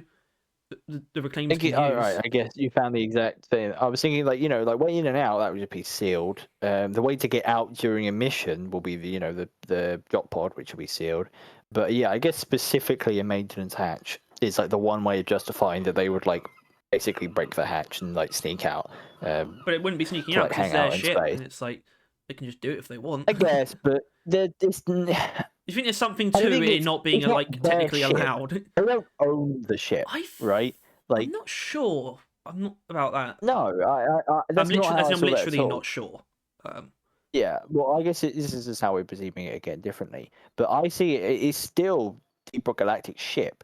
It's just that like they can trust these dwarves at least enough to run it. But it's still anything that they do to that ship, they will have to pay for the damages. Well, that's why they would technically have to have a maintenance hatch that they're allowed to use, so they can actually get out to the hull if they need to. It's like something it needs doing. But I would also definitely assume that like they'd have like a Bosco that just flies out and repairs the ship. Ellis just goes out and does it. Or like Bosco. They have Boscos, we know that, I guess. Technically, they have Bosco model robots doing stuff. There is a guy in the middle. I don't know what he is, if he's a bartender or not. But yeah, no, I do think because it is the problem of like sure the reclaimers are more serious, but the players aren't.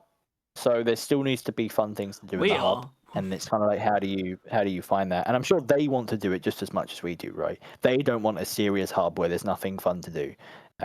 But how silly those things are going to be is probably going to be toned down quite a bit. But yeah, that's the same problem with the passive creatures, because lore-wise, by the sounds of it, the Grey Out will have killed all the passive creatures as well. So there would have to be a new group of passive creatures. But also, by the sounds of it, the Grey Out wouldn't spawn passive creatures, right? There is no passive things that are now invaded or have been created in this core area. So it's basically then... So all the old ones have been wiped out or kicked out, either or. Yeah, passive creatures there would be lore-wise no new ones. I thought that there's an example of this that I can draw. Actually, no, there is an example. It's in Deep Rock. You would basically passive creatures would have to be done through very like sort of intertwined means. Like you have in the dense biozone, there are like the big NATO sites that you can stand on, you know. and they're completely passive, but they are also Nadocytes, which means they're technically a part of an enemy faction. There could definitely be like creatures from these new groups of creatures, these new species that are not there for that reason. They are like sort of like pack animals or like gatherers or things like that. Their role is not, to kill, basically. What are the floaty fuckers called? The new ones, Yes. the Rafcans. Yeah, you get like a Rafcan platform or something like that. Rafcan Strider, Yeah, he's just some shit along those lines. Can I just talk about how much I fucking love those things again? The Ram, specifically the big one. The fact that it like plows through the terrain. Big one is so fucking tanky as well. Like that's the thing. Like, yeah, but it literally it like, plows through terrain when it charges as well. It's just gonna fucking get you. It's just gonna. I love it. And the fact that there is definitely plenty more. I mean, we don't. This is the thing. So seemingly, it still feels kind of weird to say it, but we do seemingly know that there will be no Glyphids. But we don't know the status of any of the other DRG creatures technically. That's the kind of weird thing. And I don't know if it's more reasonable to assume that they will or won't be in it. Well, currently, from what we can see, there is none, right? If there was any other creature to spawn, it would have been on the spawn menu.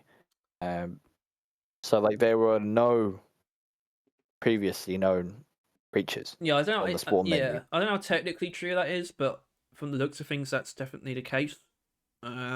It's that there could easily be another panel, or whether the rest of them are. I don't know. It's like, but yeah, it looks like it. Yeah, so far it seems like that does just mean they haven't ported over the ones that will be carrying over potentially. Yeah, but I don't think it's that simple, right? Like, first of all, it's a new engine, so I doubt it's that simple. Anyway, it sounds like nothing simple when that's the case. Second of all, even if they're porting it over, they're still going to have to like jank test with like the new terrain and all that. Like they'd want to get that out of the way. And third of all, I think even if they brought back stuff, I feel like they would redesign them, right? Yeah, like, they would. I think wouldn't be a bad thing. There's definitely the redesigns due for most things other than the newest stuff. I think, right? The Stingtail onwards, more recent, I think holds to the new style that they're going for. I think that's a bit too broad because I think you can easily nail it down to certain. Like I think there's a lot of enemies that don't need redesigns. I think almost everything that's been added since we started playing, to be honest. When I really think about it, and even then, like it's gonna match the style. Yes, like, I'm not just talking about like graphically. It's like you genuinely think you could see a Mactera Trijaw fit in with all those enemies we saw. Like then that would feel right. Can I say yes? Maybe, because Trijaw is actually one of the few I do, because it's pretty dark, to be honest with you. Okay, it is actually, so could you potentially admit then, maybe from then onwards at least? I just think, like, cause I remember when they added a lot of new enemies, like, I understand what you're saying about the sort of redesigning and tweaking it a little bit, but, like, I think about when they added, like, a lot of new enemies, the Horrors of Hoxie's update, that was, like, a lot of stuff, like Warden, Bulk Detonator, Shellback. I mean, actually, Shellback was separate, but they all seem like they're like pretty like modern designs. They're not too different from how they would design something. It's mainly just the Spitborder and Brood Nexus, really. It's just I don't know why it's just them, but it is. And then there's I guess the Glyphid Grunts, but like you can't change the Glyphid Grunt. Maybe that's why it's not there. Because it's too perfect. Yeah, it's too perfect, but too silly at the same time. Like you cannot change the way the Glyphid Grunt looks, but you kind of should. So they just won't. It's just not there. They're just not there at all. It sounds like they're gonna wipe out everything. I think maybe like the closest thing that they could probably come up with is that like they wiped out the new invading creatures aren't like in like producing anything that would fill that need because that's not what they're there for or whatever the lore is behind that. But maybe just life finds a way. Like still some like maggots survive basically, or basically they don't survive, they just get made again basically, and evolve their way back into existing, like some What stuff like did that? Wasn't there a specific species of crab that did that? Was that it? But Something like that all crabs, they're constantly doing that. Yeah, maybe it was a specific thing. It just always The comes horseshoe back. crab. Although I'm not sure that ever went. Horseshoe. But yeah, I don't know. I think it would almost as well, as much as I like. I think that I understand the feeling of passive creatures because it just adds life to the caves. You also don't want that. It's actually the almost. opposite. It's actually the opposite. So I think that having passive creatures there as like trying to add life to the caves makes perfect sense for a game like Deep Rock and a game in the way that they were making it, in the sense of you want these caves to be populated by things that don't inherently spell danger. And because not only does it help, well, not only does it help sell the tone of the game, which isn't meant to be as desperate as Rogue Core's going to be, it just helps this game feel more alive in a very literal sense, right? A proper ecosystem, not ecosystem. No. I'm not. I'm literally not talking about lore. I literally just mean as a thing to play, it just feels more populated by stuff, right? Yeah. But Rogue Core is so its tone and concept is so inherently like lifeless environments that are plagued by nothing except the creeping dangers that come to get you when you enter those environments or when dive too deep. Is that I think that they're probably the main concern, and the only real problem with it is that I think if you then went from a Deep Rock cave into a Rogue Core cave, the argument of empty would come up. Right, well, and not in like a good way that this atmosphere is empty. It's empty as in this shit's empty. like there's you kill the enemies and it's completely stale. Like the environment there's nothing going on. But we are facing a different pacing as well, though. There is pacing to consider. Yeah. They do seem to be wanting to push you along a lot more. Maybe the argument comes from the machinery. Maybe that's where life. I started choking on myself because I'm just that big. But no, I was going to bring up machinery as a way to do just machinery that is still just barely clinging to functionality. You know? Yeah, like I don't know, an arm that is putting one box and then moving it and then moving it straight back and then moving it straight back and there's like sparks coming out. Yep, it's creaking and sparking. Yeah, I think we are synergized on this. I think for once. The exact same thought at the exact same time. It's like that machine, you know, the one that's like moving like oil or something, and then it like years and years have passed, and it's like honestly kind of horrifying. If not, then I might show you it. Like it's like a scraping art project. It's just some contraption. Really weird. It's like that thing of like it's a thingamajig that's like really old. I just want to see a bunch of thingamajig like computers that are kind of like still like reading like evacuation messages, like barely. I do I do also think that ideally, I think that's so fucking cool. Notes would be really ideal in this game. Now that there is lore, I think it would do a lot if there were lore nuggets, like physical like things. Maybe not like to read essays, but like maybe to read after the fact, right? Like you download it, want things and like, then when the mission ends, you can go on as a terminal, and it's like, oh yeah, this was a log of insert. Like, and you can actually have characters, right? It would be like cool. there's a dwarf that was down there that kept a diary, and that's like a whole set of logs. There's another one that's a scientist, and that's more like analyzing stuff, stuff like that. Like you could fill out actual it would be lore. Cool. The problem with that is like that's the simple aspect of that is it's just one job, so you just get one guy to do all that stuff. But that is definitely a role that they don't seem to have done yet, or at least Robert the art director is apparently he is the lore master, but he's not. I don't think he's the kind of guy who would write like a couple dozen like little nuggets, like little short stories basically. It's not even like lore.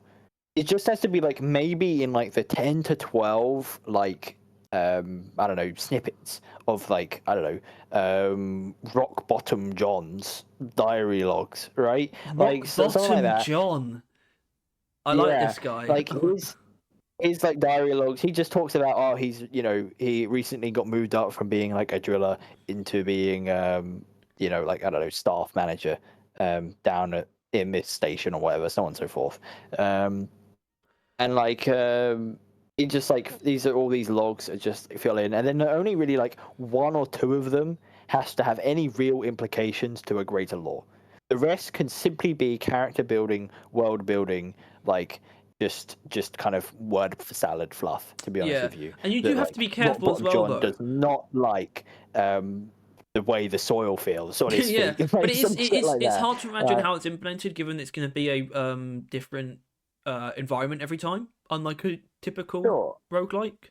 But or unlike something like unlike something like RoboQuest, where you have like these data logs that are like placed in like deliberate locations because it's the same location, the same environment that you run through every time.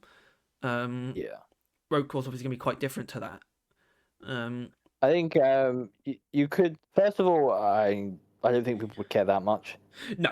But second of all, I think it more like, these are not going to be like actual pieces of paper or anything. These are going to be like barely functioning computers, and technically you could just be extracting files from a cloud, right? Yes. Like there's no real specific place that any of these are coming from. You're just barely scraping parts that like still exist that you could just manage to access from the general database. Could be, a lot of reason. But I don't know, I think that shit would go so far in like, since Rogue Core does have lore. I think that's the real kicker. It's finally that they're like leaning into lore slightly. Maybe lean into it a bit more. I mean, please. it's so it is inherent to Rogue Core's DNA because Rogue Core is. See, now Deep Rock. It's not like Deep Rock doesn't technically have this, but what Deep Rock has is a premise that is. It's just a premise. It's more so a thing used to sell the game rather than to justify the game's existence, which is the concept of a mining company that's found Hoxies for, and then they decided after some troubles to hire dwarves, right? Yeah. It's a very basic premise. Rogue Core, though, is not only is it going to be sold on its premise, its existence is also justified by its premise, which is something that has happened in a narrative sense in Deep Rock's world that necessitates or causes the events of Rogue Core. It is inherently intertwined with lore in a way that Deep Rock isn't. Yeah, and narrative progress, like chronological narrative progress. It's not going to be a massive thing. It's not going to be literally like a story campaign. But there is clearly a bit more of... There's a bit more of a narrative intertwined into Rogue Core's like very existence that should be carried through to the final product.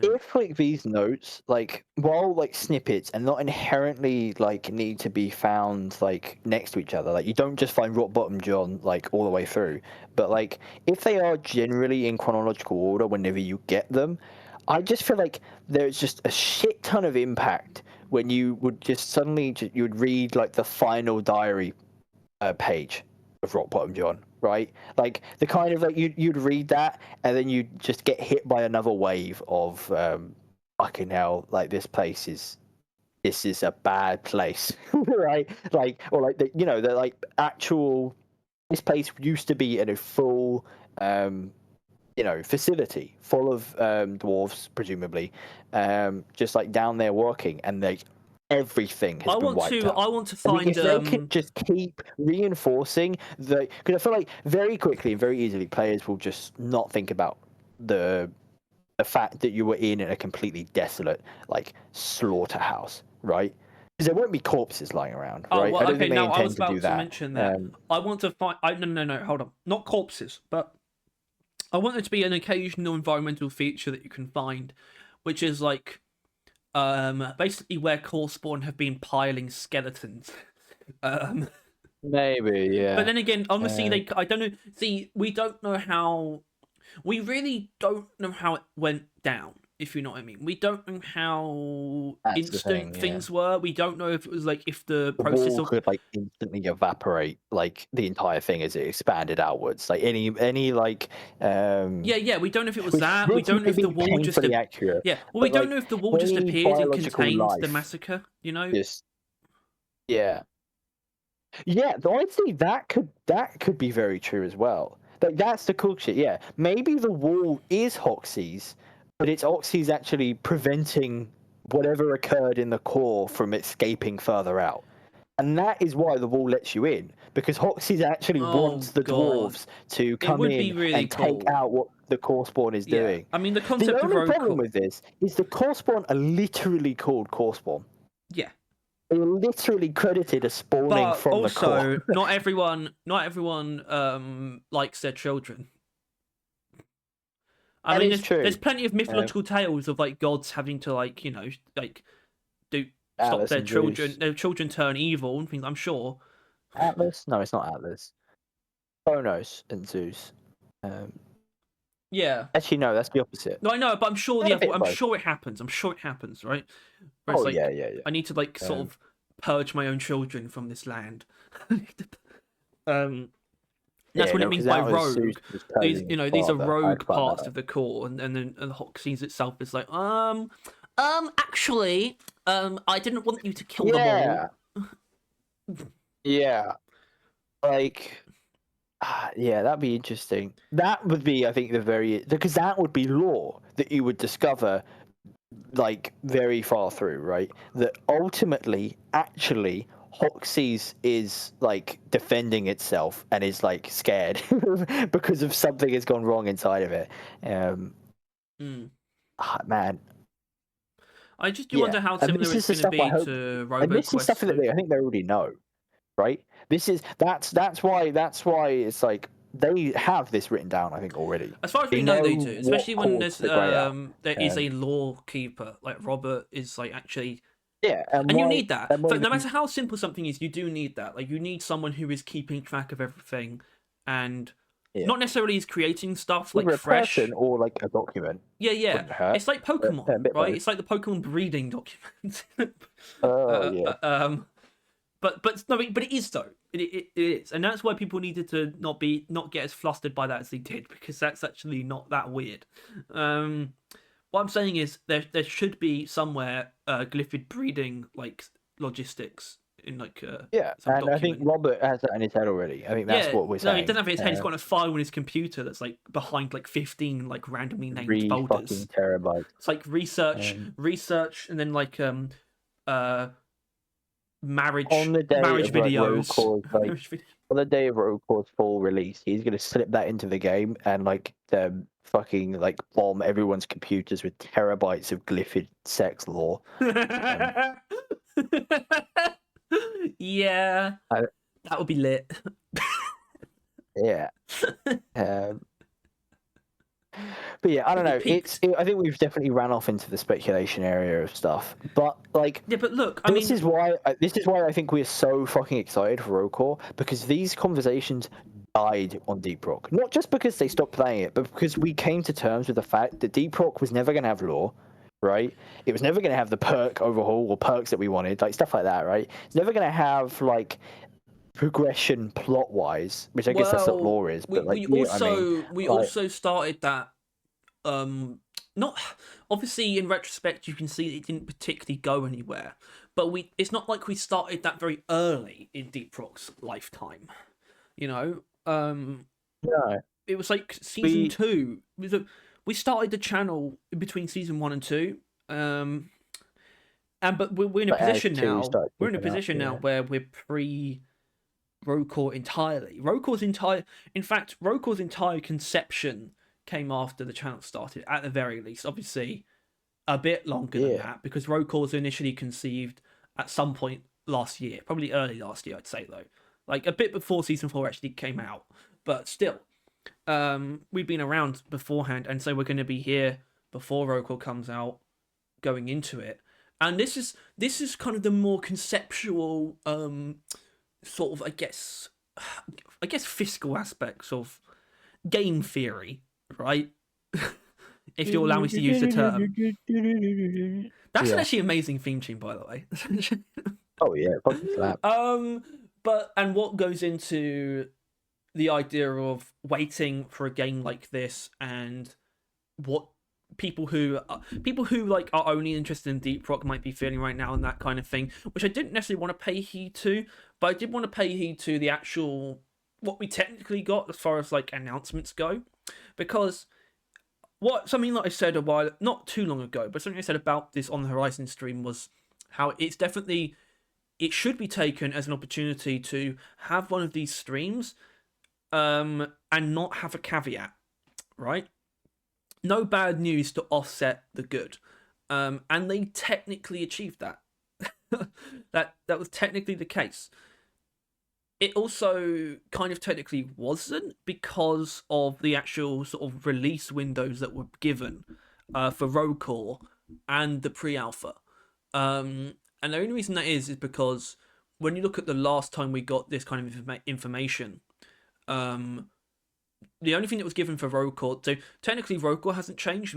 All we got was a confirmation. Rogue Core's last status was sometime in 2025 after the closed alpha's launched, right? But the closed alpha was actually windowed at Q1. That was on the roadmap originally. Now the new one, it's changed to the closed alpha changed to Q2, which means it's anywhere from April to June. By the way, which I think if we as far as we're aware, that's due to changing engine. As far as we're like specifically aware, I think that's kind of what they alluded to. And then Rogue Core is definitively Q4 next year, so October to December. By the way, not December though. I think it's definitely going to be November or October. I don't know why. Something November. about December is just off just hold out table. For November. Yeah, I think they want it to be a year from this stream. They can release it. Yeah, or a year from the announcement of Rogue Core would be pretty cool. Yeah, that would technically be October, but yeah, that would be amazing if they could somehow pull that off. Yeah, it was a slightly different date, slightly different times, the streams that they did. Either way. But what I want to say is, I don't think Rogue Core technically got delayed. By the way, I think the closed alpha did, but I think closed alpha. I think they've made the decision that Rogue Core is not going to be impacted by that. It's still going to release. They were probably going to be gunning for that time anyway, Q4. I think that makes sense. It kind of sucks because what it does mean is we're in the territory of full year delay. But this is what I mean by game theory, okay?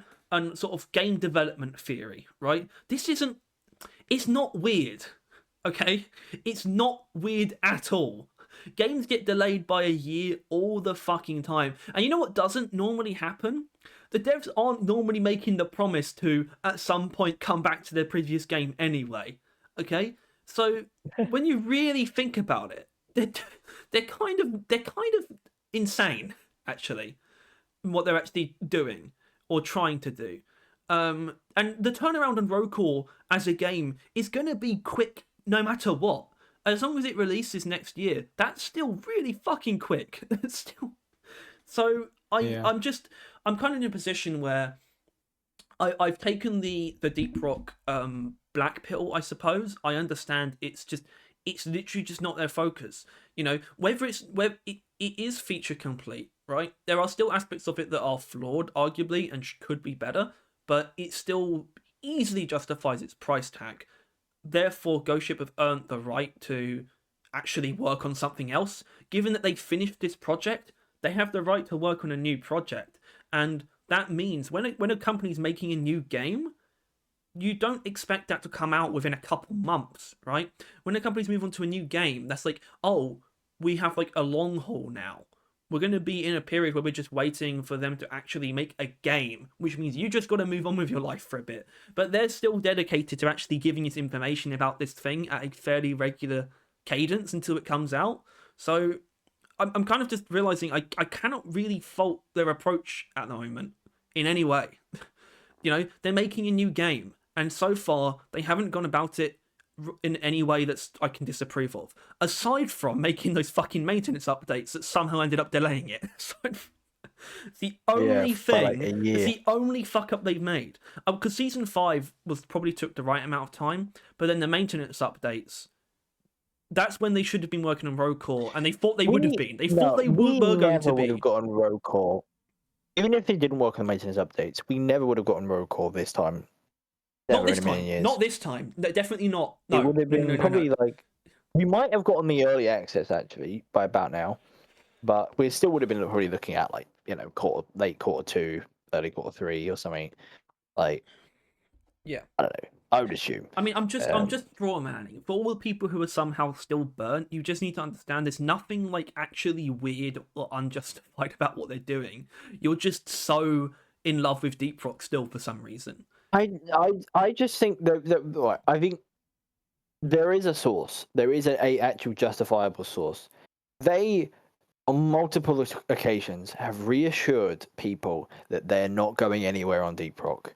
They love Deep Rock. It's an evergreen. Why would we stop making it Deep Rock? And I'm sorry, but not working on a game for like 2 years is not working on a game for 2 years. It's not a break. It's not a hiatus. It's not anything. You have stopped working on the game that people expected to be worked on for like the foreseeable future for 2 years. Sure, they're going to come back to it, but that doesn't count as them still working on it because they're not. No, it doesn't. So there is an argument that like anyone who slept easy, knowing that these game devs said on multiple occasions, like anytime anyone asked on the Q&As, like, hey, how long is the future of this game going to be? And they're like, we see no end in sight. This is an evergreen. This game, we'll keep pumping into it as long as you guys keep loving it. And people kept loving it, but they've stopped pumping into it. And I think that is, the only justifiable area, really. But I think ultimately, this new game is that same passion. Yeah, I think Rogue Core partially represents the evergreen. They see working on Rogue Core as being the same field of evergreen, the same like passion, and if you guys keep loving this, we'll keep making this as Deep Rock, right? They see it as essentially equivalent, right? Them working on a new game, them working on seasons, it's the same thing. They're working on a Deep Rock IP that players will play. The problem is, they're working on a game day in day out. Weeks after week after week. They're making this game. Their job is the same. Players are sitting there, passing, right? Like, checking their watch, and realistically, the gap between season 2 and season 6 is going to be like season 5 and season 6 is going to be like 2 years. Right? It's going to be like 2 years between them. And like for Ghost Ship, they've been working on Deep Rock this whole time, constantly, boom, boom, boom, boom, boom. Like it is them being passionate, them putting in that work that they said they were going to be. But the players will not get anything out of it until Rogue Core launches in an alpha, closed alpha if you're lucky. But generally, alpha is when players are actually going to get anything back from Ghost Ship that they were hoping to have been still getting constantly this whole time, right? And I think that is where the soreness comes from. Yeah, which is why I think you've just got to walk away. You've just got to walk away until they're ready to actually put something in front of you. But you also, it's not that but you also don't have to. You don't have to close the door as well, though. Like, it's important to mention that we were just strawmanning just now, talking about people who definitely exist, but obviously we're not pointing to anyone in particular, so we're technically strawmanning anyway, saying there are people who are still burnt by this. But oh shit, I just brain farted. just completely brain farted. Fuck. Oh dear. All right. Well, goodbye, Harry's Point. It wasn't nice knowing you. I never met you. That's insane. It's gone. It's gone. Oh my god. So basically, I'm sorry. That's actually embarrassing. That's actually embarrassing. Yeah. Like bad for us. I think it's just that knowing that, like, if we are lucky, and if you are lucky at home, or however this closed alpha works, there is a fragment of a chance that we could be playing Rogue Core in like 4 months instead of a year. Possibly. And that is a pleasant thought. Because I don't want to wait a year. I don't want to wait 4 months. Well, but I'm willing to do the 4 rather than the 12. Obviously, a year's a long time. But I remember what I was gonna try and say, which was like we and the fact that we were strawmanning is important because we were those people anyway. We were the people who were thinking that we weren't going to see any return on this, kind of in a way, until season 6, somewhat.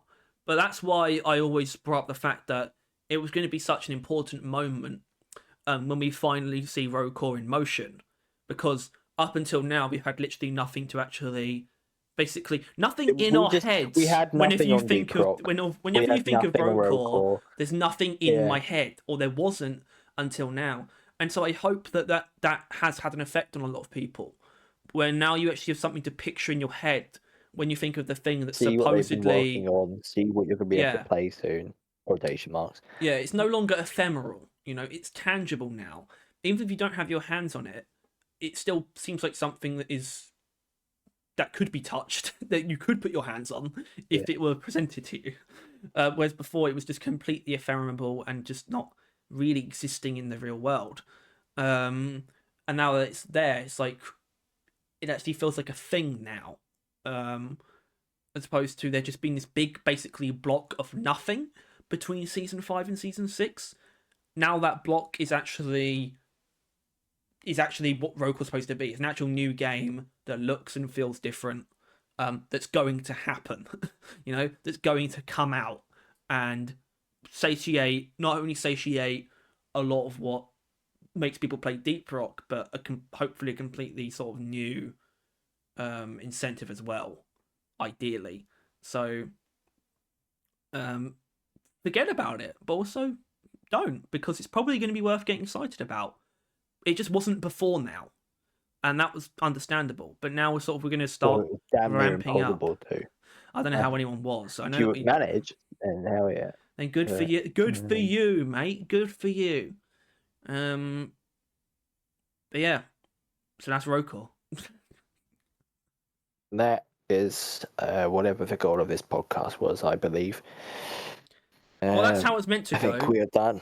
Luckily, we didn't just go through. Look, the fact that we got carried away is exactly what we want. It's been a while since we got carried away, because it's been a while since we've had something to be carried away with. Yeah, but now we can, and Rogue Core is where it's at. That's what I was talking about. I didn't expand on it as much as I thought I would earlier, when I was basically like, we have to like change directions now. But we kind of do, in a way. Especially when it comes... They see, the weird thing is, we're probably going to have ended up spending less time talking about Rogue Core after it comes out. Only because, right? Only because... Once it's out, season 6 the gap between now and when Rogue Core comes out is obviously going to be longer than the wait between when Rogue Core comes out and when season 6 comes out. Season 6 is probably going to be like 4 to 6 months after Rogue Core's launch, which is less than a year, which is so. Yeah, it's just kind of a weird conundrum. And season 6 is just so weird. Like, season 6 is absolutely ephemeral. Like, absolutely like inconceivable at this point. It's beyond not worth thinking about, and it almost sounds abstract because it's like, oh, it's just an update, and it is an update compared to a game, and it will be. At the same time, I think it also won't be like, it won't go unnoticed either. I don't know why. I've just got it in my head that season 6 will somehow be like bigger than season 5, which sounds ridiculous, but at the same time, they almost have no reason to go back if it's not gonna be. Well, in my opinion, this is why we understand that there's no point doing a small update to Deep Rock just to like sort of placate people, because that's what I don't think that's what Deep Rock updates are for, and they're not to placate people. They're to actually just basically get every idea that they have possible into the game within this amount. That's what season 5 was, really. It's just like, let's just do everything we can actually think of, unlike what rest of the seasons were. Yeah, but that's the thing. Season 5 was, making sure that when they left for 2 years, to be all right. Season 6 is coming back with the intention of continuing to come back, right? There's no real need to tick all the boxes, make sure everyone's comfortable for as long a time as possible, because they'll be back in a couple months, right? Well, quite a few months. But still, I'm sure the need to go far with season 6 won't be as much. Then again, triumphant return is a mentality. I think I know, but like as we've kind of spoken, there's not much that season 6 needs to do. No, Really. it's more just about like cramming. With, It is just about cramming, like just really just pushing the limits of Deep Rock's technical debt, and just like it's gonna like season 6 will be more ideas focused than like problem focused. Hopefully, we'll get that fucking perk rework. also, but like aside from that, it's just gonna be new shit. Secondary overclocks is basically guaranteed. Yeah. I think a biome essentially guaranteed. And yeah, from there it's speculation, but yeah, an overclock rework, not an overclock rework, a perk rework. Those three things is it. There'll be more than that. There'll be a bunch of random bullshit, and obviously the passing cosmetic. But that's what I mean. You look at season 5, like not much of season 5 was like essential, really. Let's be honest. So much of it was more so let's just get just a bunch of ideas off the ground and into the game, like or off the wall, promotion. off the wall idea and into the game. I can't believe I forget that there's infinite promotions in the game. I forget like what season 5 really did. I forget that its best features are things I'm technically engaging with all the time though, which is infinite promotions and Hazard 5+, and it's like I forgot they kind of went crazy style. Yeah, I added that. I forgot they added like maybe the best mission in the game, like some of the best mutators, by the way, like actually, and then I forgot they actually just like locked in, and I think that's the point. Like season 5 is like, honestly, in my opinion, unlike the other seasons, is actually like a DLC, like sized update almost. Not in like mechanics necessarily. It's not like a DLC you'd expect to add a game mode. If a company made a game, and then like they kind of sat there for like a while, heard what all the people would have liked in the game, and then they came back with a DLC that like added all of that. Yeah, like, season 5 is like a DLC in the way that Destiny's seasons are DLCs, where it's like it's just expanding the game in like pretty much every avenue, but in Destiny's case, you have to pay for that, right? As in, and I basically what I think there's no reason to expect season 6 to not match season 5, and therefore the concept now for seasons for Deep Rock, however long they're going to last, is that they are like DLC level like updates basically. We're just going to bang out 4 to 6 months worth of everything we can come up with, and that's it. Because there's nothing else that's worth doing with Deep Rock at this point, apart from these big fucking splashes of well thought out content, So yeah, which is why, obviously I'm not going to think about it after this for a while. I will be excited for season 6 when it comes around, because I've got faith for some reason. Because there's no reason not to after season 5, and then obviously we would have had Rogue Core in between as well. So I mean, look, I thought we were going to be all right. Yeah, my biggest concern is that when both games are there on a platter, they really struggle to, I wouldn't say like, I don't know, juggle those two games, but like I ultimately like throw one up in the air to like then catch the other, like whether or not they'll just rather just hold on to one of the balls and let the other one drop. One way or the other. Like they'll release Rogue Core, but then they'll decide that, you know what, this isn't going to be a live service game. We're going to get it to 1.0, finish it, and then we'll go back to Deep Rock. I'm afraid that'll be the case because I'm almost 100% sure I'm going to prefer Rogue Core. Like just generally, rule of thumb. Like I will probably never play Deep Rock. Like I will probably never play Deep Rock more than 100 hours from now on. Like, I will never reach 100 more hours in Deep Rock, I assume. But Rogue Core, I can see it like, I don't know, another 1,000. I think I've got 1,000 on Rogue Core now, on Deep Rock rather. Time traveler. Yeah. I fucking wish. I mean, realistically, and that is the fact of the matter, is like, I don't really give a shit about seeing the Romans or so on and so forth, right? But if I had a time travel device that only worked once and was like one way, I would literally just go forward a uh, year now. Yeah, just head forward, play Rogue Core, job done. Kill my former self or future self as well. Actually, you know, maybe I wouldn't skip forward a done. year because I probably do want to see Mission Impossible 8 in cinemas. So I'd skip forward to May, I guess. All right. Next year. I think that would work for me. I can wait. Well, for now, I'm not inventing time travel anytime soon. So we're gonna have to. I like how Tony Stark just one way invented around. time travel just so the plot could happen. Yeah, that's how Tony Stark works in every single fucking movie. No. But probably. Ultron. Actually, that's Iron kind Man of 1. I guess Iron Man 1, yeah, that too. Iron Man 3. Mysterio.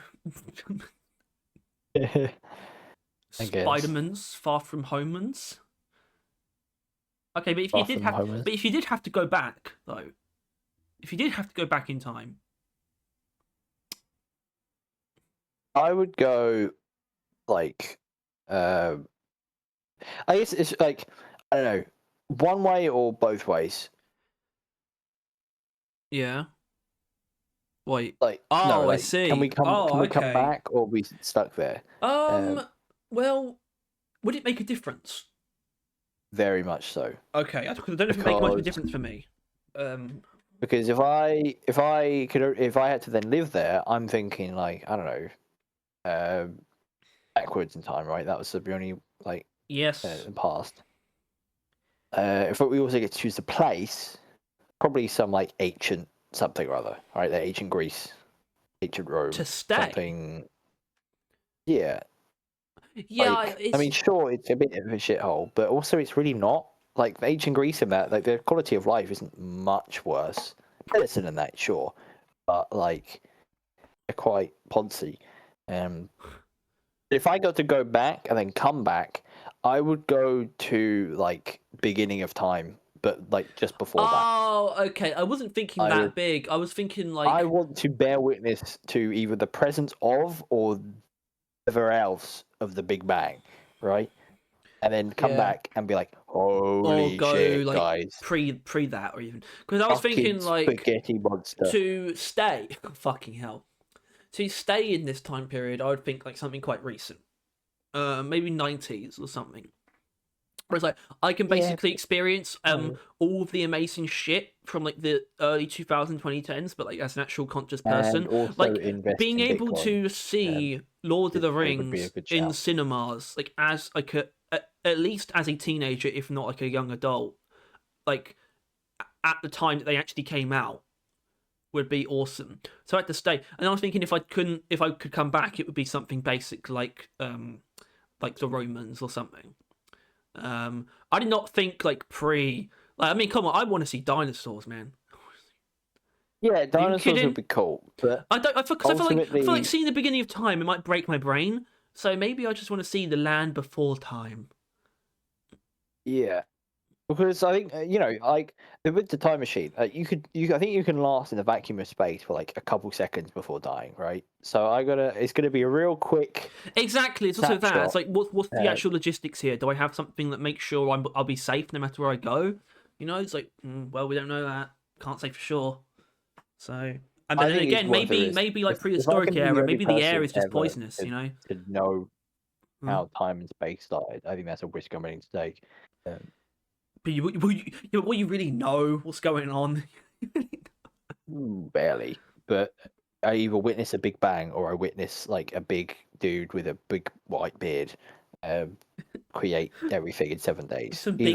Just some big fat greasy dude like licking his fingers and he just like shits out like the universe and he's just like, oh, yeah, great, that's great. I would go insane. How later, Mitch? All right. Sick. And I think that's not the only bye-byes are due now. No, it's not. I did not hear what he said. Actually, I was. Oh, I asked the question, but then I wasn't listening. I think he just said he didn't know. Common mistake. All right. Anyway, that was the Battle yeah. Russian podcast, episode 92. Fucking hell, we're getting there. Almost Next there. time, I did just remember I did not think at all about like asking people for, I don't know, just their thoughts. Well, isn't that for the best? Yeah, People maybe. will always think stupid things. What? I meant like asking I our hate all of our fans. Every fans. single one of you I have still don't terrible believe that we ideas. have. I still don't believe that we have fans. We got a member. Tolerators. Yeah, thank you to our member, Boxwalk Scoot. You keep the lights on. If you want to become a member, then well, maybe reconsider. Yeah. But until then, We still beg you, Boxfoot Scoot, please stop being a member. yeah, Stop giving us money, for the love of God. it's a complete waste of your hard-earned cash. Yeah. Unless it is actually to make up for that time you completely fucking ruined our Valheim playthrough. Didn't just ruin Valheim playthrough, ruined Valheim. And it also might not have been him. It might not have been him. We're pretty sure that it might not have been him. He's defended himself every opportunity, so I still feel... I'm beginning to feel bad about accusing him, so he's getting somewhere, I guess. I'm not. I don't want his money. I'm fine with saying that. He ruined everything, man. Thank you all. Goodbye. Yeah, if you enjoyed this, please make sure to like, subscribe, and please make sure to click the bell as well. Oh yeah. I said oh goodbye. yeah. Oh yeah. Oh yeah. Oh yeah. Oh.